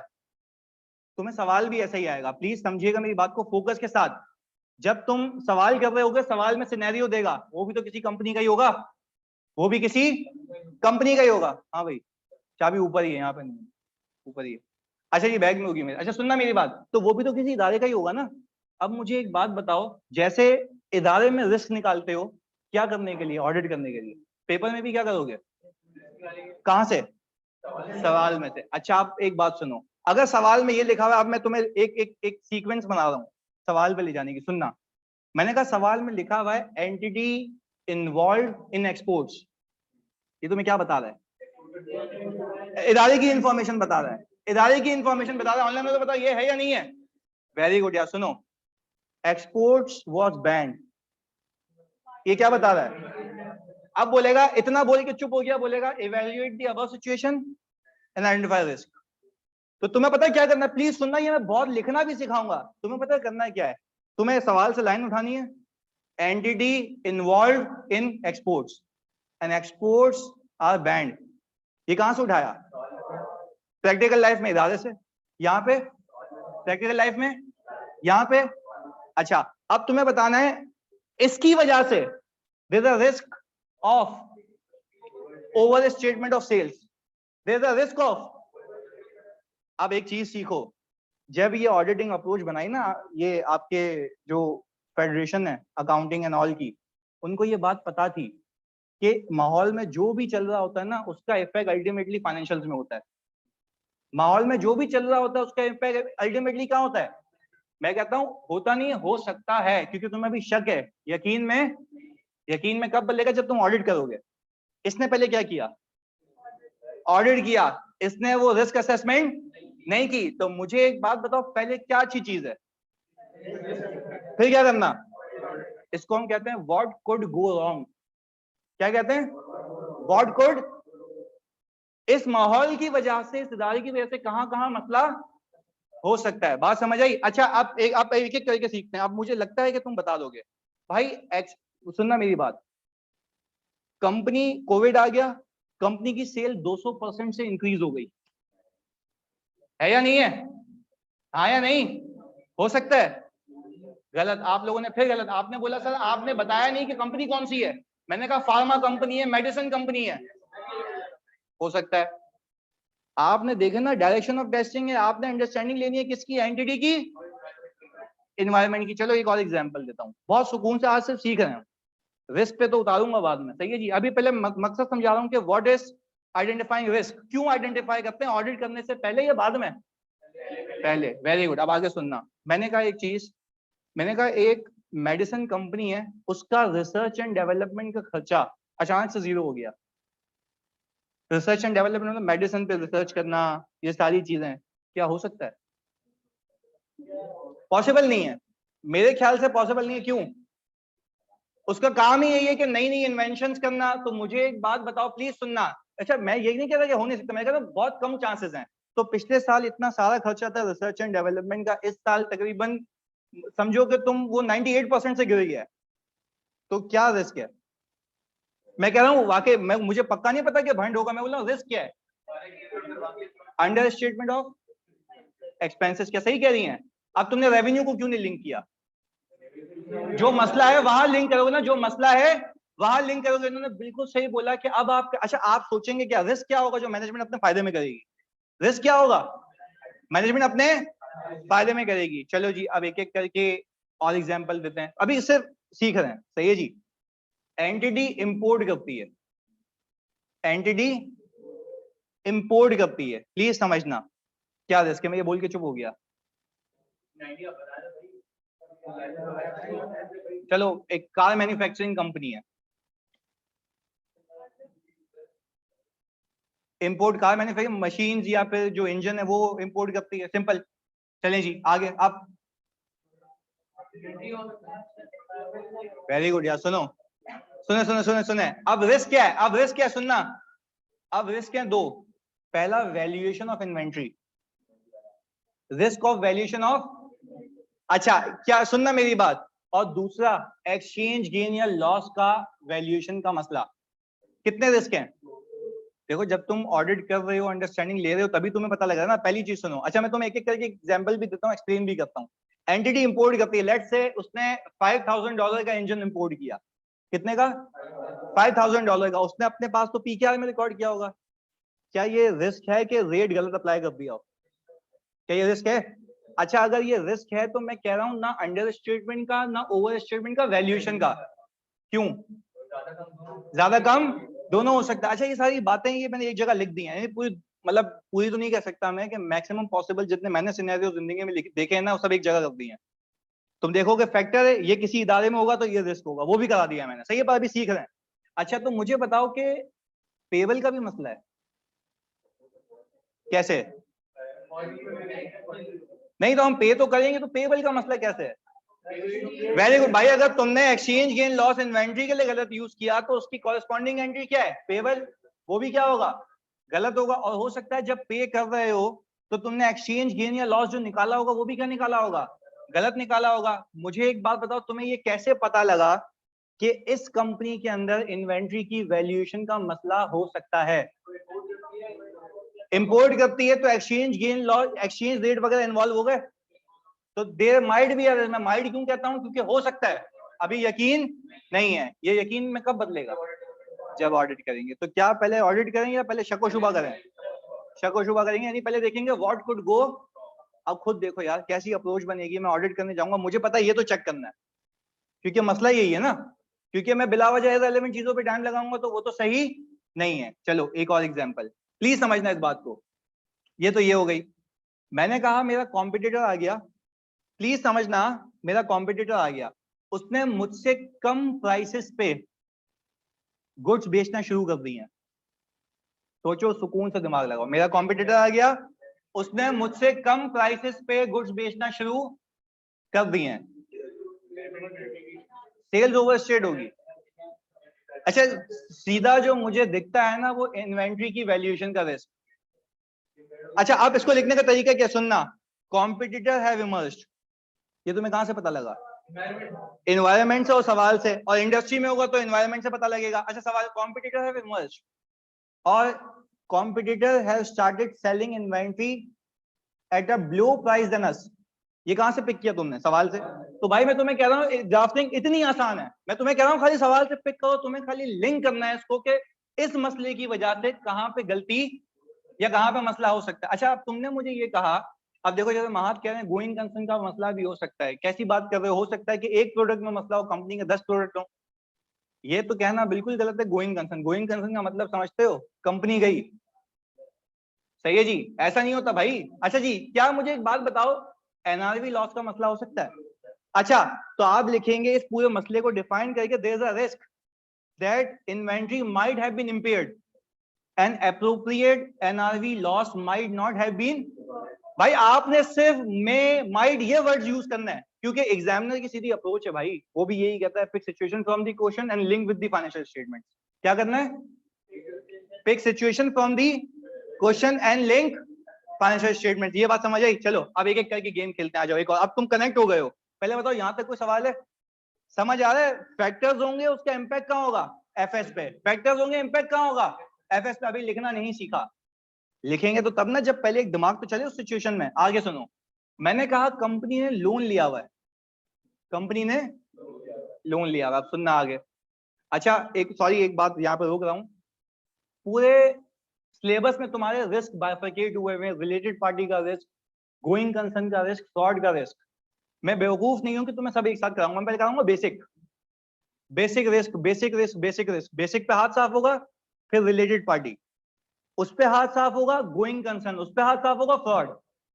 सारे नहीं कर सकते एक साथ, हर किसी के मसले अलग हैं। तो हम क्या करेंगे, इसको बाइफरकेट करके। एक साथ तुम्हारे बस की बात भी नहीं है ना, तुम्हारे पल्ले पड़ेगा वो। सही है जी? तो मैंने इसको बाइफरकेट कर दिया, तो वैसे ही लेके चलेंगे। आगे सुने, मैंने कहा कंपनी ने लोन लिया हुआ है, सही है जी, मार्केट में इंटरेस्ट रेट ऊपर गए। मार्केट में इंटरेस्ट रेट, तुम्हें मार्केट का कैसे पता लगा होगा? एनवायरमेंट से, और प्रैक्टिकल लाइफ में भी एनवायरमेंट से, पेपर में। Very good. क्या रिस्क है?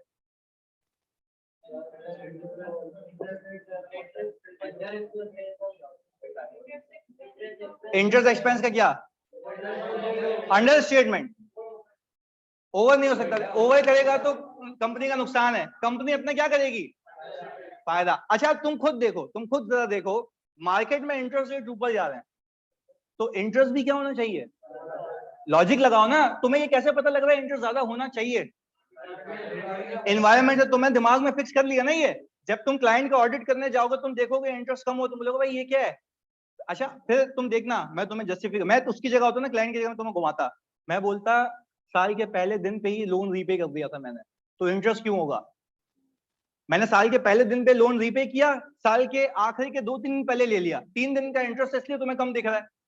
ऐसे तो मैं बना सकता हूं, पर एक बात है समझने की, समझना मेरी बात, ये तो गेम है ना, मैंने तो दोनों साइड पे काम किया था। सुनो, समझाने की बात ये है, समझाने की बात ये, प्लीज सुनना, समझाने की बात ये, तुम्हारे दिमाग में सवाल आता कब? जब तुमने अंडरस्टैंडिंग ली हुई होती, जब तुमने अंडरस्टैंडिंग ली हुई होती। अच्छा वापस से, मैंने कहा लोन लिया हुआ है, इंटरेस्ट रेट ऊपर गए, आइडियली इंटरेस्ट को भी, अच्छा आइडियली इंटरेस्ट को ज्यादा क्यों? रेट्स बढ़ गए। अच्छा तो मेरे फाइनेंशियल्स में अगर कम है तो दो पॉसिबिलिटीज हैं, या तो वाकई में फ्रॉड है, या तो कोई जस्टिफिकेशन है, जिसमें से एक मैं बता चुका हूं। ऐसा ही है, पहले बताओ ये बात क्लियर है? अच्छा ऐसा नहीं है कि तुम ऑडिट करने जाओ, तुमने देखा मार्केट में इंटरेस्ट ऊपर जा रहा है, गुद्दी से पकड़ लिया इसको, ऊपर कर, इसको शाबाश ज्यादा कर, ऐसा नहीं है। आपको ये क्या करना है, फैक्टर्स कहां रखने हैं? भेजे में, ताकि आप ऑडिट करें तो आपको कोई बेवकूफ ना बना पाए। चलो एक और गेम खेलें। आपने इन्वेस्टमेंट रखी हुई है, अब तो खैर IFRS 9 के चैंप हो, आपने इन्वेस्टमेंट रखी हुई है फेयर वैल्यू थ्रू पीएनएल पे, फेयर वैल्यू थ्रू। अब देखो, अब मैं कनेक्ट करूंगा ना सारे IFRS का, मजा भी आएगा। इधर फेयर वैल्यू थ्रू पीएनएल पे, मार्केट में आपकी शेयर की स्टॉक एक्सचेंज पूरी मार्केट डाउन है, तो आपके पीएनएल में फेयर वैल्यू लॉस होना चाहिए, गेन? तो रिस्क क्या है? चलो अब ऐसे ही, अब शुरू करते हैं, अब वो कार्रवाई शुरू करते हैं ना। तुम में से कोई मुझे अंग्रेजी में बता सकता है ये सारी बातें? फैक्टर बताओ, सही है, फिर उसको लिंक करो। कोई भी यार सीखने आया, गलत भी बोलो तो मसला नहीं है, मुझे भी नहीं आती इंग्लिश। एक करके, एक एक मुस्तफा बताएगा? चल बता। नहीं नहीं, पूरी सिचुएशन बतानी है ना,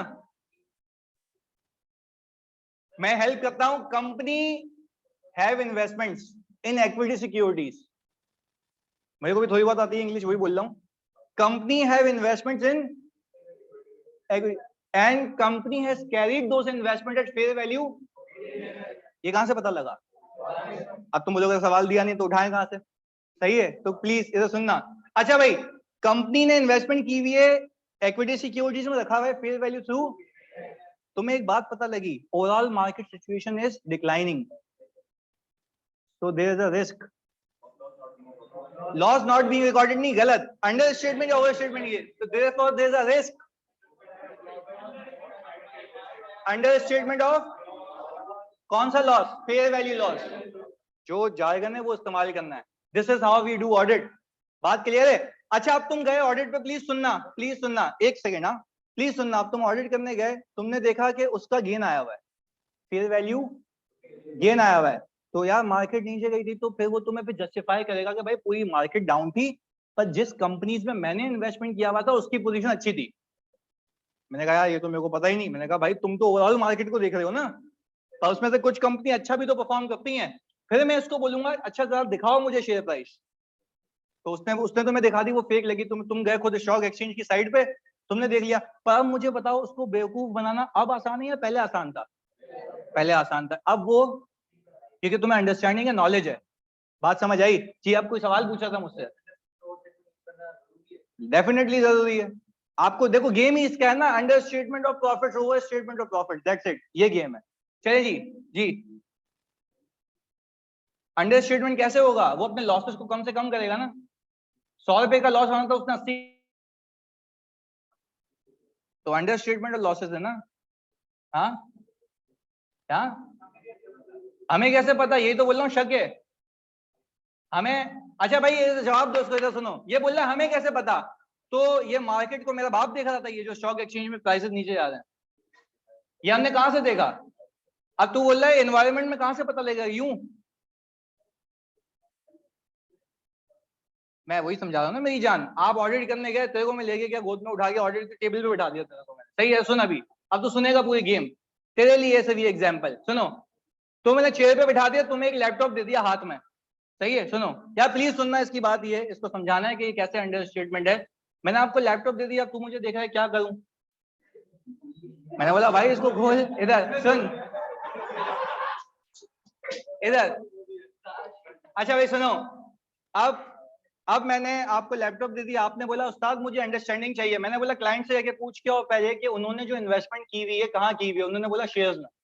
कौन सी सिक्योरिटी? Equity security. मैंने कहा उससे पूछ के उसकी नीयत क्या है? Held for trading. तुमने क्या कहा? Held for. कहाँ रखा हुआ है? फेयर वैल्यू थ्रू पीएनएल पे। आपने बोला अच्छा यानी सर अब मेरे को बात समझ आ रही है, अंडरस्टैंडिंग ली है मैंने एंटिटी की, मुझे ये बात समझ आ रही है कि जो भी गेन होगा पीएनएल में, लॉस होगा। अब जो भी हुआ है वो वेरीफाई भी तो करना है।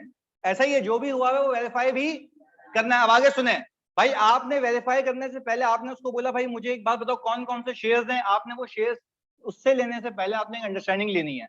आप गए स्टॉक एक्सचेंज की साइड पे, आपने 1 जनवरी की मार्केट कैपिटलाइजेशन देखी, 31 दिसंबर की मार्केट कैपिटलाइजेशन देखी। अगर पहले मार्केट कैपिटलाइजेशन थाउजेंड्स में थी, अब कोई कम है यानी 100 से नीचे आ गई है, तो मार्केट ओवरऑल क्या हुई है?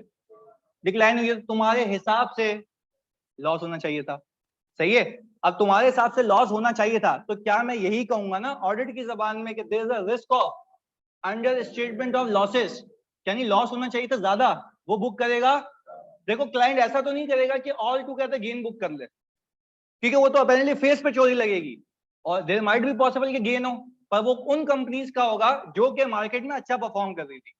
बात क्लियर है? तो डिपेंड्स अपॉन ड्राफ्टिंग। क्लियर है? पक्की बात है नुमान? ओके भाई, यहां तक कोई सवाल? चलें जी आगे, कोई सवाल है? पक्का? चलें जी, एक एक एग्जांपल और देते हैं, ये भी हो गई बात। अच्छा मुझे एक बात बताओ, एक एंटिटी है, उठा ले भाई ये। ओके जी, इधर। अब आगे सुनो, एक और एग्जांपल, अब तुम्हें प्रैक्टिकल लाइफ से लिंक करते हैं। यार तुम लोगों ने लीज भी नहीं किया हुआ ना, उसकी एग्जांपल नहीं दे सकता। अब एक और चीज, इन्वेस्टमेंट प्रॉपर्टी। आओ एफआईआर बना दो, क्योंकि बाकी उन्होंने नहीं किया ना लीज अभी तक। इधर सुनो, इन्वेस्टमेंट प्रॉपर्टी आप लोग क्या फेयर वैल्यू पे रख सकते हैं? मना है? Very good. अच्छा, अगर मैं ये बोल के चुप हो जाऊं ना, मैं तुम्हें आईएफआरएस से 10 रिस्क निकाल के दे सकता हूं, क्योंकि पढ़ाना भी काम है ना। सुनो मेरी बात, मैंने तुम्हें एक बात कही, जब मैं इन्वेस्टमेंट प्रॉपर्टी का ऑडिट करने जाऊंगा मेरे दिमाग में शक आना चाहिए। There might be a possibility कि उसने कुछ प्रॉपर्टीज को, प्लीज समझना यार ये बहुत अहम बात है, प्लीज समझना। हमें ये पता है ना कि हम एक बार अगर फेयर वैल्यू मॉडल पे आ गए तो हमें कंसिस्टेंटली अप्लाई करना है। ऐसा ही है? तो अब मुझे एक बात बताओ, मैंने एनवायरनमेंट की अंडरस्टैंडिंग ली, मुझे पता लगा ओवरऑल मार्केट में प्रॉपर्टीज का डिक्लाइन आया जहां पे इस कंपनी ने इन्वेस्टमेंट की हुई है, जहां पे इस कंपनी ने, वहां पे मार्केट में क्या है? अच्छा मैं तुमसे पूछता हूँ, तुम्हारे दिमाग में क्या शक आएगा? फेयर वैल्यू लॉस आना चाहिए, तुम्हें कैसे पता? एनवायरमेंट, अच्छा तुम ऐसे ही ऑडिट करने चले जाते, वो तो गेन दिखाता, सही है भाई, हो जाता। नहीं, तुम्हें पता नहीं होता। तो मुझे एक बात बताओ, इसकी कोई अंग्रेजी प्लीज सुनना, प्लीज सुन, बताओ मुझे जल्दी से, क्या क्या अंग्रेजी होगी इसकी? सही है, कंपनी हैव इन्वेस्टमेंट प्रॉपर्टीज। आगे नहीं, हम यूं कह सकते हैं, company have carried these properties at fair value. आपने पूरी सिचुएशन बतानी है कि company have investment properties and it is carried at, अभी बहुत सीखेंगे ड्राफ्टिंग यार, अभी तो खाली समा बना रहा हूँ कि ये होता है, समझ तो आया रिस्क क्या है, ज्यादा उतर जाएंगे तो मसला ही है, सुनना मेरी बात। अच्छा जी, यानी प्लीज समझिएगा, इसने कहा कि कंपनी की इन्वेस्टमेंट प्रॉपर्टीज है, उसने किस पे रखा हुआ है उसको? फेयर वैल्यू पे रखा हुआ है। अच्छा जी, तो क्या रिस्क है? And overall market is declining. अब आगे of under statement of fair value loss, बिल्कुल सही। ओ भाई, इसके पूरे नंबर मिल जाएंगे सीधे सीधे, ये गेम है जी।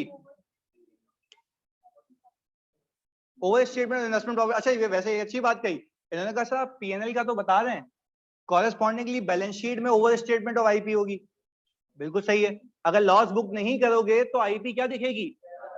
जबकि दिखनी चाहिए थी कम, ऐसा ही है भाई। चलें जी आगे, बिलाल अहमद ने भी लिखा है, company has investment property carried at fair value model, since overall market of investment property is declining, there might be a risk that fair value loss may be understated. बिल्कुल सही ड्राफ्टिंग यार, यही तुम्हें सिनेरियो देगा, बोलेगा 5 risk निकाल के दे दो, 5 मसले होंगे, और 5 के 5 मसले कहां से लिंक हो रहे होंगे? एफएस से। कहां से? एफएस से। और एफएस से लिंक होके क्या, अगर देखो काम क्या है, सुनो तो जानी प्लीज, वेरी इंपॉर्टेंट थिंग यार, ऑडिट के पेपर में, इस पूरे ऑडिट के एग्जाम में काम क्या है? सवाल में से चीज पिक करना, उसको मैं कहता हूं फैक्टर। क्या कहता हूं? उसको अब अमेंड करके कह रहा हूं, उसको मैं कहता हूं रिस्क फैक्टर। क्या कहता हूं? अपने रिस्क फैक्टर को आपको कहां से लिंक करना है? एफएस के किसी भी लाइन आइटम से। इसको मैं कहता हूं रिस्क एट असर्शन लेवल। क्या कहता हूं? असर्शन का वर्ड बाद में बताऊंगा। असर्शन लेवल का मतलब ये कि हर एक इज्तिमाई मसले पे, हर एक इज्तिमाई हेड पे, यानी फॉर एग्जांपल कंपटीशन का मसला है तो सेल्स, ऐसा ही है। कॉम्पिटिटर सस्ता बेच रहा है तो इन्वेंट्री, ऐसा ही है। इंटरेस्ट रेट ऊपर जा रहे हैं तो इंटरेस्ट एक्सपेंस, ऐसे। ये होता है असर्शन लेवल, यानी हर एक इंडिविजुअल मसले पे अलग अलग रिस्क, ऐसा है। चलिए जी, अब एक और लिखा है इन्होंने, as there is decline in market where the company has investment property, so there should be fair value loss as carries, there should be fair value loss, should भी तो कभी यूज नहीं करना, मैं भी अभी असेस कर रहे हैं, असेसमेंट है। सही है जी असलान, चलें जी आए इधर, अभी टॉपिक शुरू होगा। सही है जी, इधर देखें, हमने ये कहा कि आपको ऑडिट करने से पहले क्या करना है? क्या आइडेंटिफाई करना है? Risk by entity. पता है क्यों?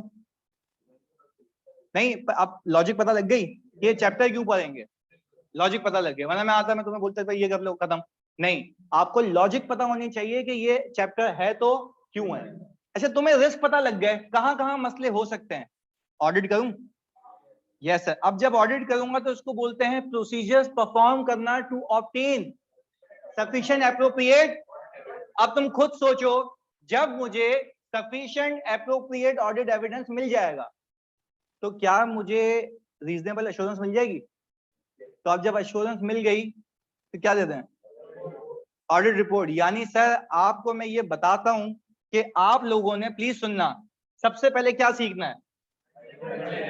अब आप इसको मेरे साथ बोलेंगे, रिस्क असेसमेंट।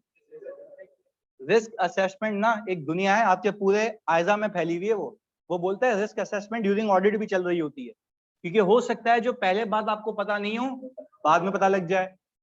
मैंने किया ये है, इस पूरी चौरंगी को एक साथ कर दिया है। तो जितनी भी रिस्क की चीजें पहले सीखेंगे, फिर क्या करेंगे, जितनी भी रिस्क आइडेंटिफाई हो गए उस पर हम सीखेंगे उसको परफॉर्म। यानी फॉर एग्जाम्पल मैंने कहा मुझे सेल्स में मसला दिखा, तो आप प्लीज समझना, ऐसे में सेल्स के मसले के साथ प्लीज फोकस के साथ COGS, admin expenses, PP, cash and bank, सबके मसले सिखाऊंगा। आपको पता लग जाएगा जब ये चीजें होंगी तो ये मसले हो सकते हैं। अच्छा, ये है based on prior experience, audit experience वो सारी एक जगह रख दी है मैंने। आपको जब सब मसले पता लग गए, अब उस मसलों को ऐसे ही देखना है या ऑडिट करना है, वो दूसरा स्टेप है। क्या है वो? प्रोसीजर्स हैं। तो फिर हम एक काम करेंगे, फिर सेल्स पे काम करना सीखेंगे, कैश एंड बैंक पे, पीपी पे, डेप्रिसिएशन पे। जब सब पे काम कर लिया तो क्या मिल जाएगी? रीजनेबल। फिर क्या सीखेंगे? Audit report. उसकी वेटेज अपनी है, इसकी वेटेज अपनी है, इसकी वेटेज, यानी ये तीनों ही एक अच्छी खासी ग्रेड रखते हैं। तो पहले क्या पिक करें? रिस्क। इसके बगैर वो करना बेकार है। चलें जी। अच्छा, फिर सवालों की डिजाइन बता देता हूँ क्या है। अभी मेरे साथ सवाल करोगे जिसमें सिर्फ रिस्क आइडेंटिफाई करोगे, आगे जाके फिर सवाल आएंगे जिसमें बोलेगा evaluate the risk in above situation and please draft appropriate responses. बोलेगा जो तुमने मसले निकाले हैं बताओ उसको चेक कैसे करोगे। फिर तीसरा फेज आएगा जिसमें मैं बताऊंगा जो तुमने मसले निकाले थे, जो तुमने काम किया, अब मैं तुम्हें बता रहा हूं काम करने के बाद तुम्हें नताइज ये हैं। अब नताइज भी मैं ही बताऊंगा और बोलूंगा उस नताइज के बेसिस पे बताओ क्या रिपोर्ट जाएगी। ऐसे ग्रुप में रहेगा। चलें जी, हमने सबसे पहले पिक किया सर ये आएगा 315। ये रहा जी। अब शुरू हुआ है। खैर मैंने इसलिए आपको पहले यहाँ पे उतारने से पहले बता दिया कि ये क्यों है। इधर आप कौन सा ऐसा कराएंगे यार? मैं ये पूरी 315 की सीरीज कराऊंगा, रिपोर्ट पूरी कराऊंगा, इंटरनल कंट्रोल्स कराऊंगा, आईटी कराऊंगा, ये सारी चीजें, रिस्पॉन्सेज, सब्सटेंटिव। चलिए जी, इधर आइदर 315 क्या कहता है? आइडेंटिफाई कैसे? Understanding entity environment. प्लीज समझना, अब यहाँ पे गेम है। Internal control. अब सुने, अब आप गेम देखें, यहाँ पे मैं समझाता हूं, ये बहुत ही अहम चीज है। ये मिस हो गया तो गया। प्लीज सुनना इधर, प्लीज फोकस के साथ। ये बहुत अहम चीज है भाई, उस पर अलग नंबर आते हैं। मैं फिर बता रहा हूँ, इंटरनल कंट्रोल की ग्रिड जो है वो अलग से ही नंबर आते हैं, उसको प्लीज सुनना। वो आपको कहता है कुछ रिस्क आपको पता लगेंगे इदारे को समझ के। वो क्या है? एंटिटी। इंटरनल कंट्रोल क्या है यार? एंटिटी लिखा हुआ है ना। तुमने बोला तीसरी चीज आई है तो सर यही बोलेंगे। इधर इधर सुन लो भाई, इधर। अच्छा, आपको कुछ रिस्क पता लगेंगे किसको समझ के? कुछ रिस्क पता लगेंगे। मैंने अभी कुछ चीजें बताई हैं, अभी आगे बहुत है। अभी तो खाली आपको मतलब समझाया है कि why we are studying either 315, क्यों समझें, इसकी सिग्निफिकेंस क्या, आगे सुनना। फिर वो कहता है कि आप ऑडिट कर ही नहीं सकते जब तक आपने अंडरस्टैंडिंग ना ले लियो इंटरनल। बताता हूं क्यों, इसकी सिग्निफिकेंस बताऊं, जरा सुनना। ये नहीं पता होती ना, ये समझ आती है आखिर में रट्टा लगता है, चलो भाई कहानी। ये सबसे आखिर में कराई जाती है, मैं इसके साथ कराऊंगा ताकि समझ आ जाए। सुनना, इंटरनल कंट्रोल क्यों लाजमी है, जरा सुनना। एआरटीडी के अंदर अभी तो फलाह बहबूद में सब आ रहे हैं बच्चे, क्लासेस ले रहे हैं, एक हफ्ते बाद बंबू हो जाएगा। सही है। फीस, बाहर बंदा खड़ा होगा, अली भाई तो क्या रोकते नहीं है, कोई बंदा ऊपर रोक लेगा। सही है जी, सुनना मेरी बात। यानी हम एक लगाएंगे कंट्रोल। क्या लगाएंगे? जिसको हम कहेंगे इदारे का इंटरनल कंट्रोल। एक एक करके सुनो। ये तो मैं एआरटीडी की एग्जांपल दे रहा हूं, सुनना। अगर एआरटीडी के अंदर, प्लीज समझना ये बहुत फोकस होके, एआरटीडी में जब आपको किसी भी सब्जेक्ट का एक्सेस मिलता है, यानी पोर्टल का एक्सेस, मैं आपको बताता हूं उस पर हमने 3 कंट्रोल लगाए हुए हैं। पहले आपका वो कहता है कि भाई आप एक पेमेंट जमा करा के हमें स्नैपशॉट भेजें। सही है। स्नैपशॉट आ गया। स्नैपशॉट आके हमारी एक ड्राइव में जमा होता है, उसका प्रिंट निकल के फाइल में लग जाता है। जैसे फॉर एग्जांपल हमजा या अबीर ने फीस पे की है इस सब्जेक्ट के लिए, तो क्या वो सबूत हो गया? अच्छा जी, ये हम अभी ऑडिट एविडेंस नहीं ले रहे हैं, ये इदारा काम कर रहा है, हम तो उसको क्या करने जाएंगे? ऑडिट। अच्छा सुनना, ये होता है इदारे में चल रहा है ये। सही है जी। जैसे ही उसको एविडेंस मिला, ऊपर आकाश बैठता है, वो क्या करेगा? एक्सेस देगा। पर हमने एक कंट्रोल लगाया हुआ है, उसको एक्सेस देने के इख्तियार हैं, बट वो जैसे ही एक्सेस पे क्लिक करता है, वसीम के पास मैसेज पॉपअप होता है कि इसने, वसीम, ये जो आकाश है, इसने अबीर को एक्सेस दिया है, क्या आप इसको अलाउ करते हैं? इसको हमने क्या लगाया? Double check. इसको मैं अपनी जबान में कहता हूँ 4 आई प्रिंसिपल। क्या कहता हूँ? अभी अजीब से मुंह नहीं बनाओ। 4 आई प्रिंसिपल का मतलब है 4 आंखें देख रही हैं इसको, 2 आकाश की और 2 उसकी। बता रहा हूँ, ये आगे ये जार्गन यूज हो सकता है। सुनना मेरी भाई, सुनना फोकस के साथ सुनना यार, ये बड़े मजे की बात है, ये कनेक्ट कर रहा हूं यहाँ से। अच्छा, कितने कंट्रोल्स हो गए? 2। अच्छा, मैं मेरी नजर में 3। एक तुम्हारा फी स्लिप भेजना, आकाश का चेक करना, दूसरा वसीम का चेक करना। ऐसा ही है। अब सुनो, अब हुआ ये कि फॉर एग्जाम्पल मैं एआरटीडी का ऑडिट करने आऊं, और मैं वेरीफाई करने जा रहा हूँ रेवेन्यू की फिगर। किसकी? मैंने इदारे को समझ लिया, मैंने एनवायरनमेंट को समझ लिया, कुछ भी नहीं है, कोई मसला ही नहीं है। सुनना, इंटरनल कंट्रोल को समझ में आया, समझने आया तो मैंने देखा ना कोई चेक एंड बैलेंस है, ना किसी से वाउचर लिया है, तो एक्सेस पे एक्सेस दिए जा रहा है, एक्सेस पे एक्सेस। आई थिंक कि देयर आर, आई थिंक या तो इंटरनल कंट्रोल्स ही नहीं है तो वीक है। इंटरनल कंट्रोल्स क्यों नहीं है, तुम्हें कैसे पता नहीं है? आप समझो, मैंने अंडरस्टैंडिंग ली, मैं एआरडीटी में आया, मैंने वसीम को बोला समझाओ, मैं ऑडिट करने से पहले समझूंगा कि तुम्हारी सेल रिकॉर्ड होने से पहले किस किस प्रोसेस से गुजरती है, उस प्रोसेस में कंट्रोल्स क्या है। उसने बोला सिंपल, बच्चा आता है, बोलता है, मुंह डालता है, अंदर बोलता है एक्सेस दे दो, एक्सेस लेके निकल जाता है, खत्म। मैंने कहा बस यही होता है। बोलता है हाँ। तो मुझे एक बात बताओ, जब मैं रेवेन्यू की फिगर को ऑडिट करूंगा, क्या वहां पे ओवर स्टेटमेंट का रिस्क होगा या नहीं होगा? तुम्हें अब कैसे पता होगा? तुमने इंटरनल कंट्रोल समझा तो तुम्हें उस कंट्रोल को समझ के एक बात समझ आई कि वो कंट्रोल तो एग्जिस्ट ही नहीं करता। तो सबसे ज्यादा मसला कहाँ होगा? सेल्स में सबसे ज्यादा मसला कहाँ होगा? और एक और एग्जांपल देता हूं, तभी तो कह रहा है पहले इसको समझो फिर ऑडिट कर सकते हो भाई, वरना तुम लायक नहीं हो ऑडिट करने के। समझो एक और बात, मैंने एक और बात कही, मैंने कहा यार तुम्हारे ये जो टीचर भी चाय वाय पीते हैं, इसका हिसाब किताब क्या है? उसने, वसीम ने बोला भाई फॉर एग्जाम्पल सर आकाश आते हैं, बोलते चाय मंगवा लो, मंगवा लेते हैं। तो मैंने बोला कि भाई क्या वो साइन वाइन नहीं? बोला नहीं, उस्ताद से साइन कैसे लेंगे? मैंने कहा साइन क्या मतलब लेंगे भाई, ये तो मतलब कोई खुला खाता तो ही ना, जो पैसे हैं उससे साइन तो लो ना। बोला नहीं नहीं, वो आखिर में देख लेते, जो उनको देने होते हैं अपने हिसाब से दे देते हैं पैसे। मैंने कहा यार ये क्या सीन है? तो मुझे एक बात बताओ, जब मैं एक्सपेंसेस की फिगर को वेरीफाई कर रहा हूँ तो क्या वो ओवर स्टेटेड होगी? अब अंडर स्टेटेड नहीं, अब क्या है? क्योंकि अपने या तो अब मैं ये कह सकता हूँ वैल्यूएशन का मसला है। यस, अंदर भी हो सकती है ओवर, क्योंकि कोई हिसाब किताब नहीं है। पहले बताओ ये बात है। अब एक और सुनो, यानी मैं एक्सपेंसेस को वेरीफाई करते हुए थोड़ा सा विजिलेंट रहूंगा। एक अच्छी एग्जांपल, हमें पता है ना जब भी कैश होता है तो एक लॉक्ड सेफ बॉक्स में होना चाहिए, लॉक्ड सेफ बॉक्स में होना चाहिए। अब सुनना मेरी बात, हुआ ये कि हमने देखा कि एआरडीडी के अंदर जैसे है, पंगियो ऐसा नहीं समझना कि नहीं है इधर। अच्छा भाई, हमने बोला कि भाई सेफ बॉक्स में होना चाहिए। सुनना मेरी बात प्लीज। मैंने पूछा यार मुझे एक बात बताओ, ये जो कैशियर है ये कैश कहाँ रखता है? उसने बोला ये तिजोरी है ना, यूं खोलता है, पैसे डालता है, बंद कर देता है। तो मैंने कहा ये तो कोई भी बंदा आ सकता है। बोला हाँ, पीएन भी आता है, यहाँ पे बैठता है, जब वो खाना खाने जाता है तो पीएन देख रहा होता है काउंटर। मैंने कहा भाई ये क्या सीन है? तो मुझे एक बात बताओ, जब मैं कैश की फिगर का ऑडिट करूंगा, सुनना, जब मैं कैश का ऑडिट करूंगा, क्या ऑडिट सिखाया है? नहीं। जब कैश का ऑडिट करूंगा तो क्या वहां रिस्क है या नहीं है? तुम्हें कैसे पता? नहीं, तुमने बोला, तुमने अंडरस्टैंडिंग ली किसकी? इंटरनल कंट्रोल की। अच्छा आप रीड कर लेते हैं इसको। मुझे एक बात बताओ, ऑडिट करने से पहले एज ए 315 क्या कहता है? कैसे? Entity, environment. अच्छा आपको नहीं लगता सिर्फ इदारे को समझना काफी नहीं है, एनवायरनमेंट को समझना भी काफी? एक और चीज क्या समझ लूं, तुम खुद भी देखो, माहौल खराब है समझ आता है, एंटिटी की तुमने अंडरस्टैंडिंग ले ली, बिजनेस बिजनेस क्या कर रही समझ आता है। अबे भाई उसके अंदर के मसले इतने हैं तो बाहर को तो छोड़ो, पहले अंदर की तो चीजें संभालो, क्योंकि अंदर कोई कंट्रोल्स नहीं है। तो मैं आपसे पूछता हूं, क्या किसी भी इदारे का ऑडिट करने से पहले मैं कितनी चीजों की अंडरस्टैंडिंग लूं? Entity, environment, internal control. बात क्लियर है जी?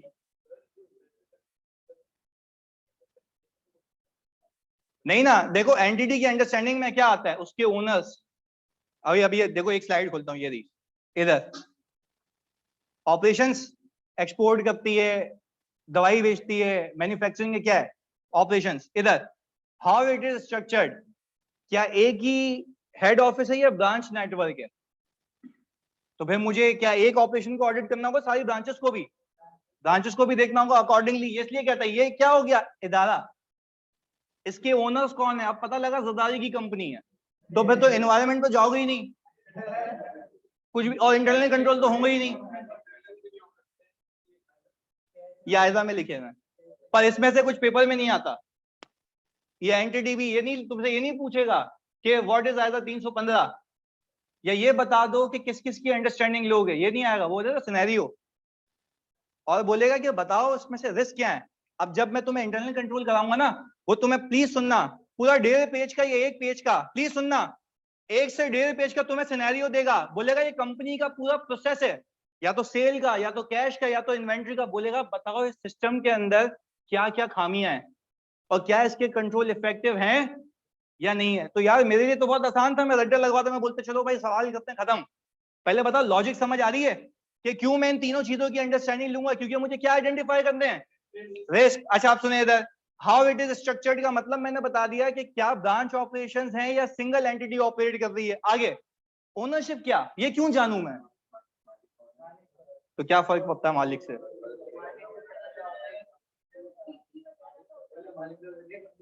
नहीं, हम ये देखते हैं कि ओनरशिप देखना इसलिए लाजमी है क्योंकि ऑडिट करने से पहले ये तो देखो जिस कंपनी के मालिक की एंटिटी ऑडिट करने जा रहे हो उस पर कोई नैब का केस तो नहीं है।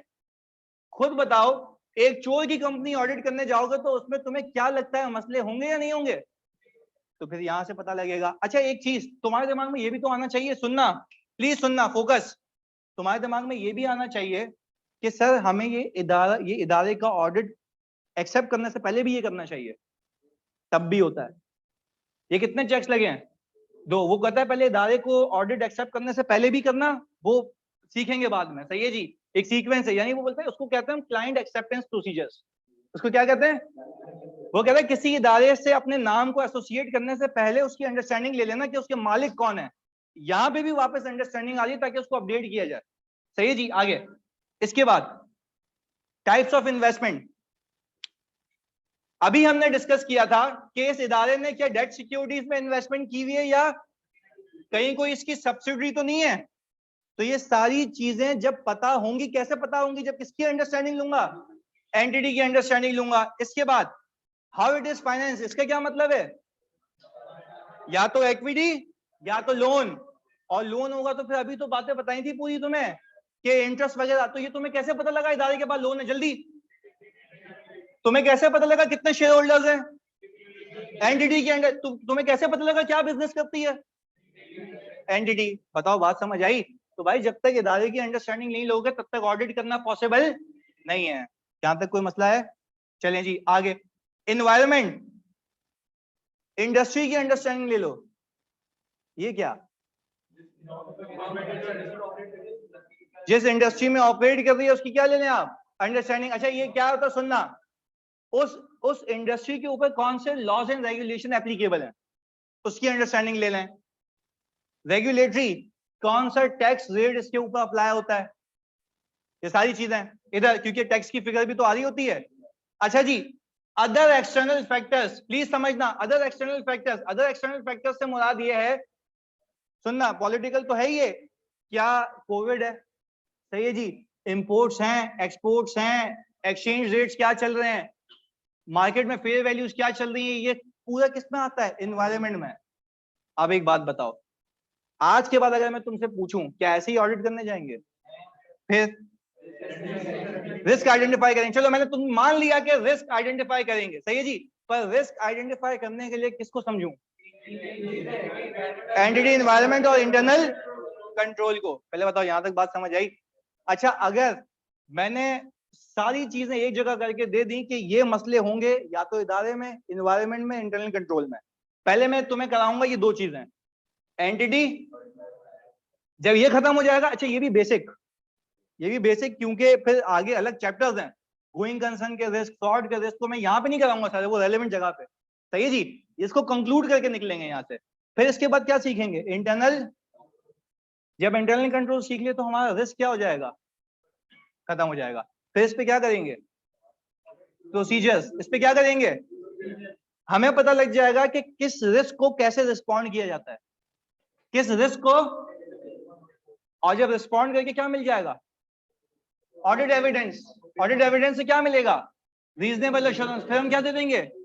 Report. This is how audit goes. ऐसा ही है?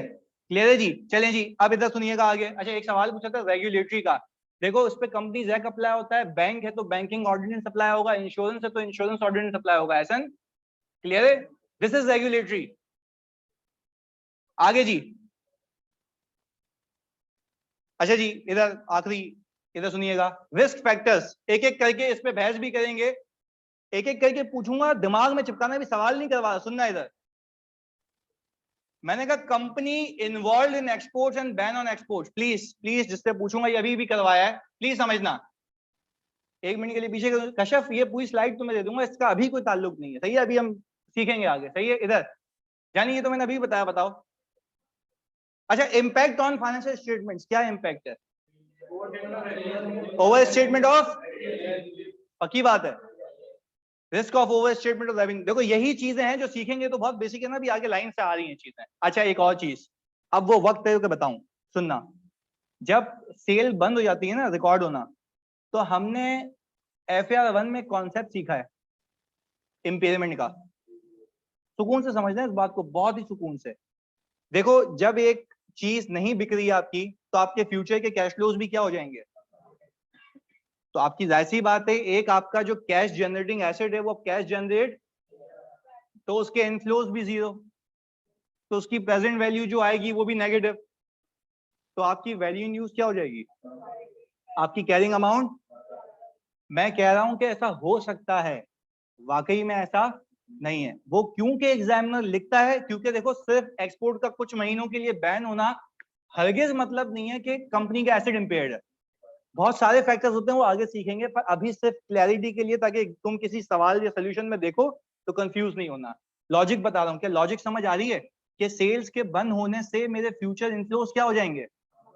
तो उसकी प्रेजेंट वैल्यू भी, तो मेरी वैल्यू इन यूज भी, मेरी carrying amount, there is a risk of impairment. ऐसा ही है। चलें जी आगे। अब मुझे पता, risk of over statement of P, क्यों? क्योंकि इंपेयरमेंट हो सकती है।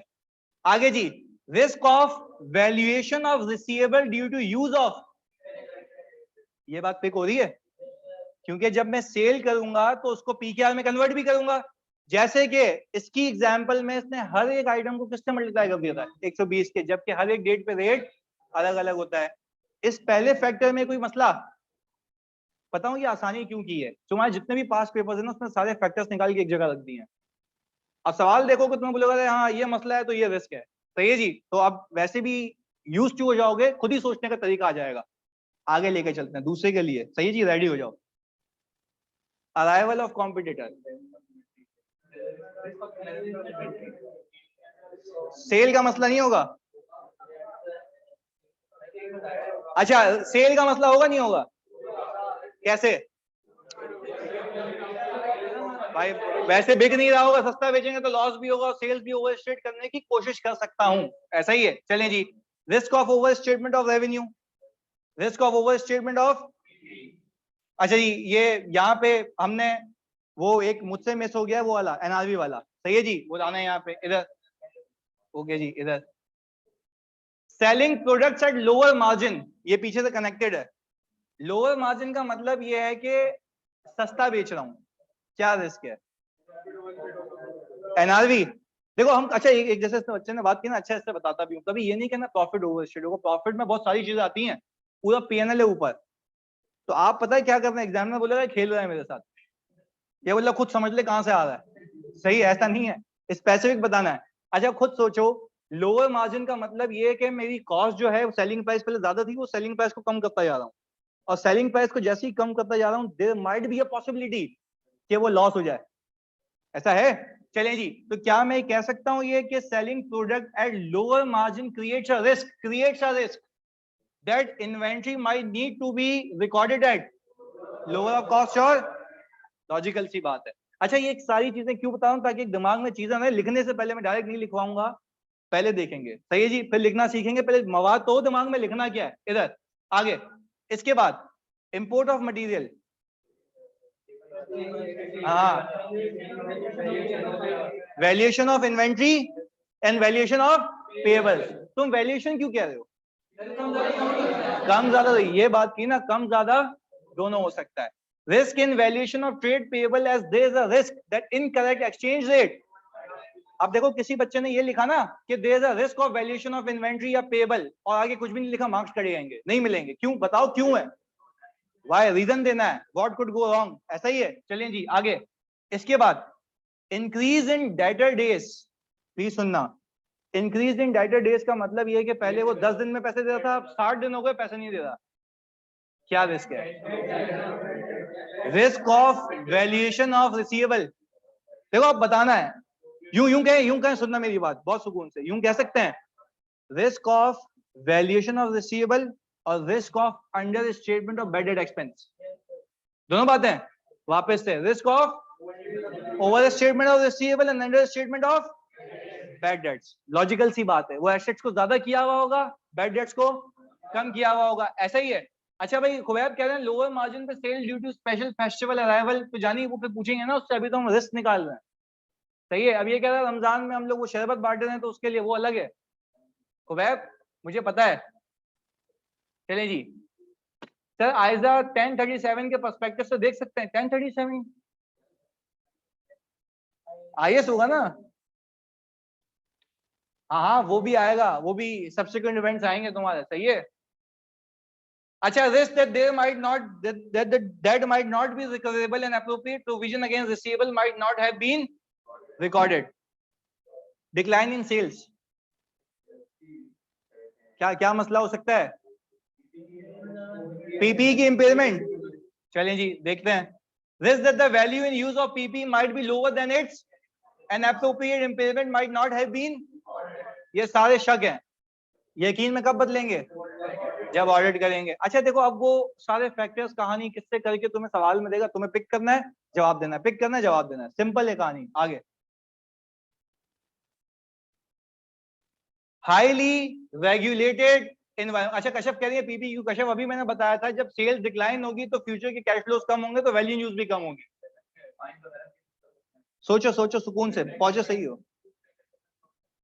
टैक्स है हाईली रेगुलेटेड, मैं तुम्हें समझाता हूं। हाईली रेगुलेटेड एनवायरमेंट का मतलब यह है कि बैंक है, मेडिसिन इंडस्ट्री है, वो इतनी पेनल्टीज लगाते हैं कि तुम्हारी सोच है। तो क्या मसला है? अच्छा ये सोनिया ने ये कहा penalties might not have been recorded, पर इसको हम यूं कह सकते हैं there is a risk of under statement of penalty expenses. ऐसा ही है। ओवर स्टेटमेंट क्यों नहीं है रिस्क? कंपनी, हाँ डांटो नहीं, सही है, मुझे पता है तुम जीते हो गए हो कि कंपनी कभी भी अपना नुकसान नहीं करेगी। वेरी गुड जी। इधर तो sir there is a risk that liabilities might be understated by not recording amount of penalties impose on it. PNL के पर्सपेक्टिव से भी बता सकते हो, बैलेंस शीट के पर्सपेक्टिव से भी। भाई यहां तक कोई सवाल? चलें जी आगे। There is also a risk of undisclosed contingent liabilities. ये जो बच्चे हैं एफआर 2 वाले जो अभी कर रहे हैं वो आगे जाके सीखेंगे कि जब हम पे कोई केस होता है उसका डिसीजन फाइनल नहीं हुआ हुआ होता तो हम उसको रिकॉर्ड नहीं करते, हम उसको लिख के दे देते हैं। देखिए हफ्ता बता रही है यहाँ सर, हमें पता है, लिख के दे देते हैं। सही है जी। इधर तो हम लिख के दे देते हैं उसको कि भाई हो सकता है कि ये बल्ली हम पे आ जाए, तो हो सकता है वो लिखना भूल गए हो वो, क्योंकि हमें पूरे एफएस का ऑडिट करना है। ऐसा ही ऑनलाइन में प्लीज बताओ, यहाँ तक क्लैरिटी है? जल्दी। अच्छा अब मैं जिससे पूछूंगा वो इधर नुमान, इसमें क्या रिस्क है? Loan from financial institution. Please सुनना यार, प्लीज सुनो। हाँ इंटरेस्ट एक्सपेंस वैल्यूएशन में मसला आएगा या under statement of interest expense? Under statement. तो आपको किसने बोला टैक्स बेनिफिट मिलता है? आपने डेफर टैक्स नहीं पढ़ा मेरे साथ? टैक्स मिलता है, टैक्स देते हैं टैक्स वाले के हिसाब से, अकाउंटिंग करते हैं आईएफआरएस के हिसाब से, तो these both are different things. नहीं मैं इसमें बहुत पक्का हूँ। इधर सही है जी। इधर सुनो। अच्छा भाई जी, नहीं नहीं नहीं, मैंने ये कहा था कि देखो जब भी लोन लिया। अच्छा सुनो इधर जानी, इधर बहुत बहुत बहुत ही अहम बात सुनो। इधर मैंने लोन लिया जब किसी बैंक से, तो एक यहाँ पे चीज ऐड कर रहा हूँ सुनना। जब बैंक आपको लोन प्रोवाइड करता है ना तो आपको कुछ शराइत भी रखता है सामने, उसको मैं कहते हैं डेट कोवेनेंट्स। क्या कहता हूं? वो यहाँ पे बता देता हूँ, उसके साथ इसमें लिखा हुआ होगा आगे सुनना। डेट कोवेनेंट्स का मतलब ये है कि उधार देने की शर्तें। अब सुनो एक एक करके क्या होती हैं, क्यों लगाता है वो शराइत, जरा लॉजिकली समझते हैं इस बात को। भाई अगर फॉर एग्जांपल मैं हमजा को लोन दे रहा हूं तो हमजा को मैं ये कहूंगा चलसी जब तू मुझे ये रीपे करेगा तो पहले ये इंश्योर करेगा कि इस एक साल में किसी और बंदे से लोन नहीं लेगा। ये क्यों कह रहा हूं मैं इसको? मतलब मेरा पैसा रखा हुआ है, उसको तेरा बोला उस्ताद तो सही है गुजारा कर लेंगे, उसके पैसे चुका देता हूँ। फिर मैंने उसको ये कहा, सुनना मेरी बात सुनो इधर प्लीज फोकस के साथ। एक शर्त ये हो गई, फिर मैं इसको कहता हूं कि तुम्हारा जो करंट रेशियो है वो 2:1 होना चाहिए। यानी 2:1 के करंट रेशियो का मतलब ये है कि तुम्हारे पेइंग कैपेसिटी तुम्हारी लायबिलिटी से 2 गुना ज्यादा हो, ताकि मैं अपने आप को तो सिक्योर रखूं कि मुझे तो मेरे पैसे मिले। पहले बताओ ये बात समझ आई? वेरी गुड यार, ये होती है डेट देने की शराइत, इसको मैं कहता हूं डेट कोवेनेंट। अब मुझे तुम एक बात बताओ, तुम ऑडिटर बन के सोचो, अच्छा फिर वो बैंक क्या कहता है?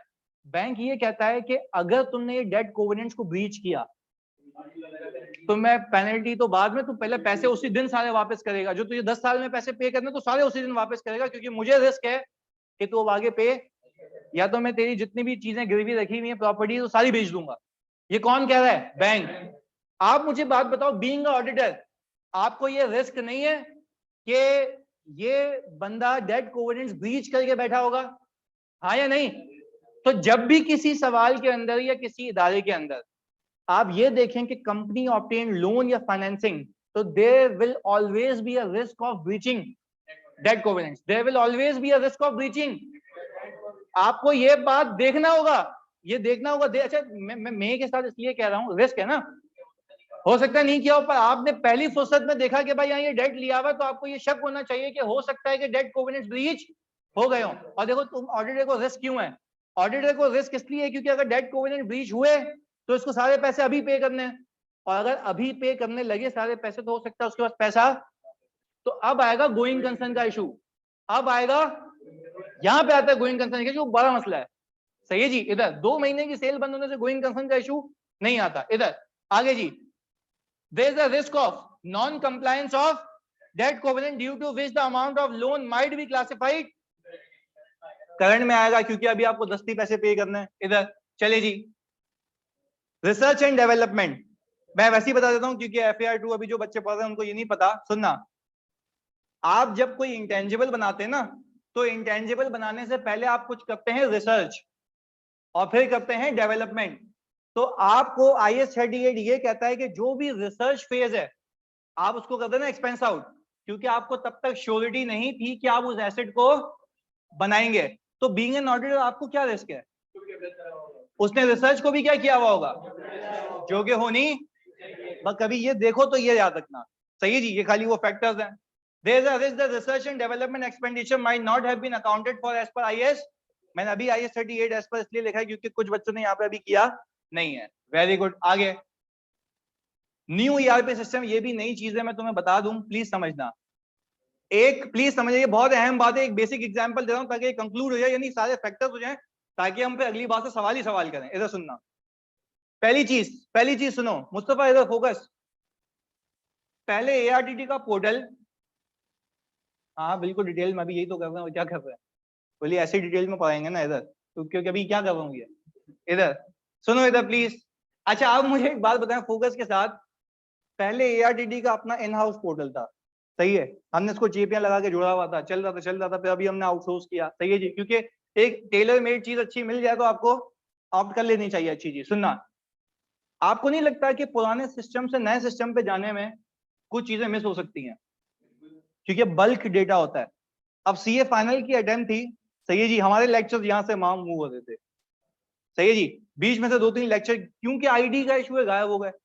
अब बच्चा 1 और 2 लेक्चर सुन रहा है, फिर 10वां आ गया, फिर 7वां आ गया, वो बोले चल तो रहा है कुछ, सही है। अब सुनो मेरी बात, जैसे ये डायरेक्ट रिस्पॉन्सेस बीच में आ जाए तो हम चल रहे हैं, वो पता नहीं कहाँ से लिंक हो रहा है, रिस्क आ रहे हैं, पता ही नहीं चल रहा कुछ क्या हो रहा है।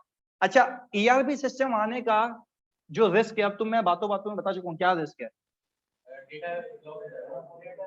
There is a risk of data loss due to migration, due to, अगर मैं डेटा को यहां से वहां माइग्रेट करूंगा तो क्या रिस्क है?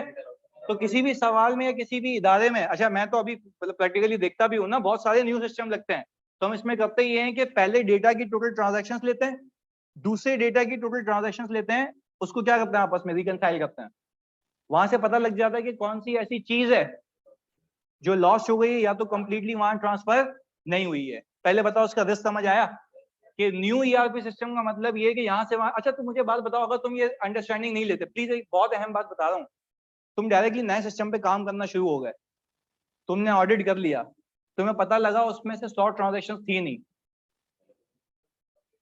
इंफॉर्मेशन कंप्लीट, तो तुम तो ऑडिट करके आ गए, तो ये तुम्हें कब पता लगता?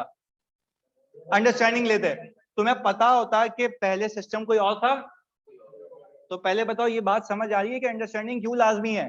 क्योंकि पहले पुराना सिस्टम था, अब नया सिस्टम है, तो डेटा माइग्रेशन भी तो आप ही को चेक करनी है, क्योंकि ये रिस्क खत्म होगा तो जाके ऑडिट होगा, अदरवाइज पॉसिबल नहीं है। बात समझ आई ये वाली? चलें जी, तो हम देख लेते हैं। इसमें लिखा हुआ है improper implementation of new ERP system creates a risk of generating incorrect financial information records due to transfer of data from old system to new system। जी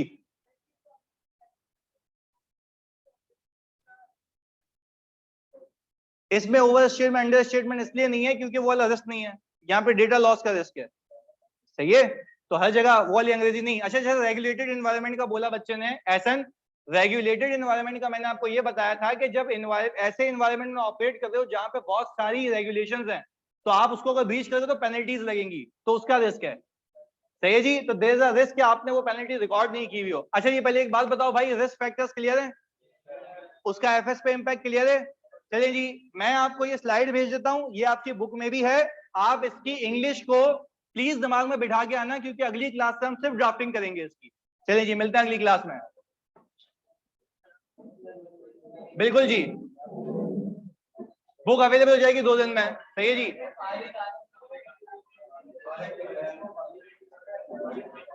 बिल्कुल बिल्कुल, वो पूरा प्रोसेस का शब्द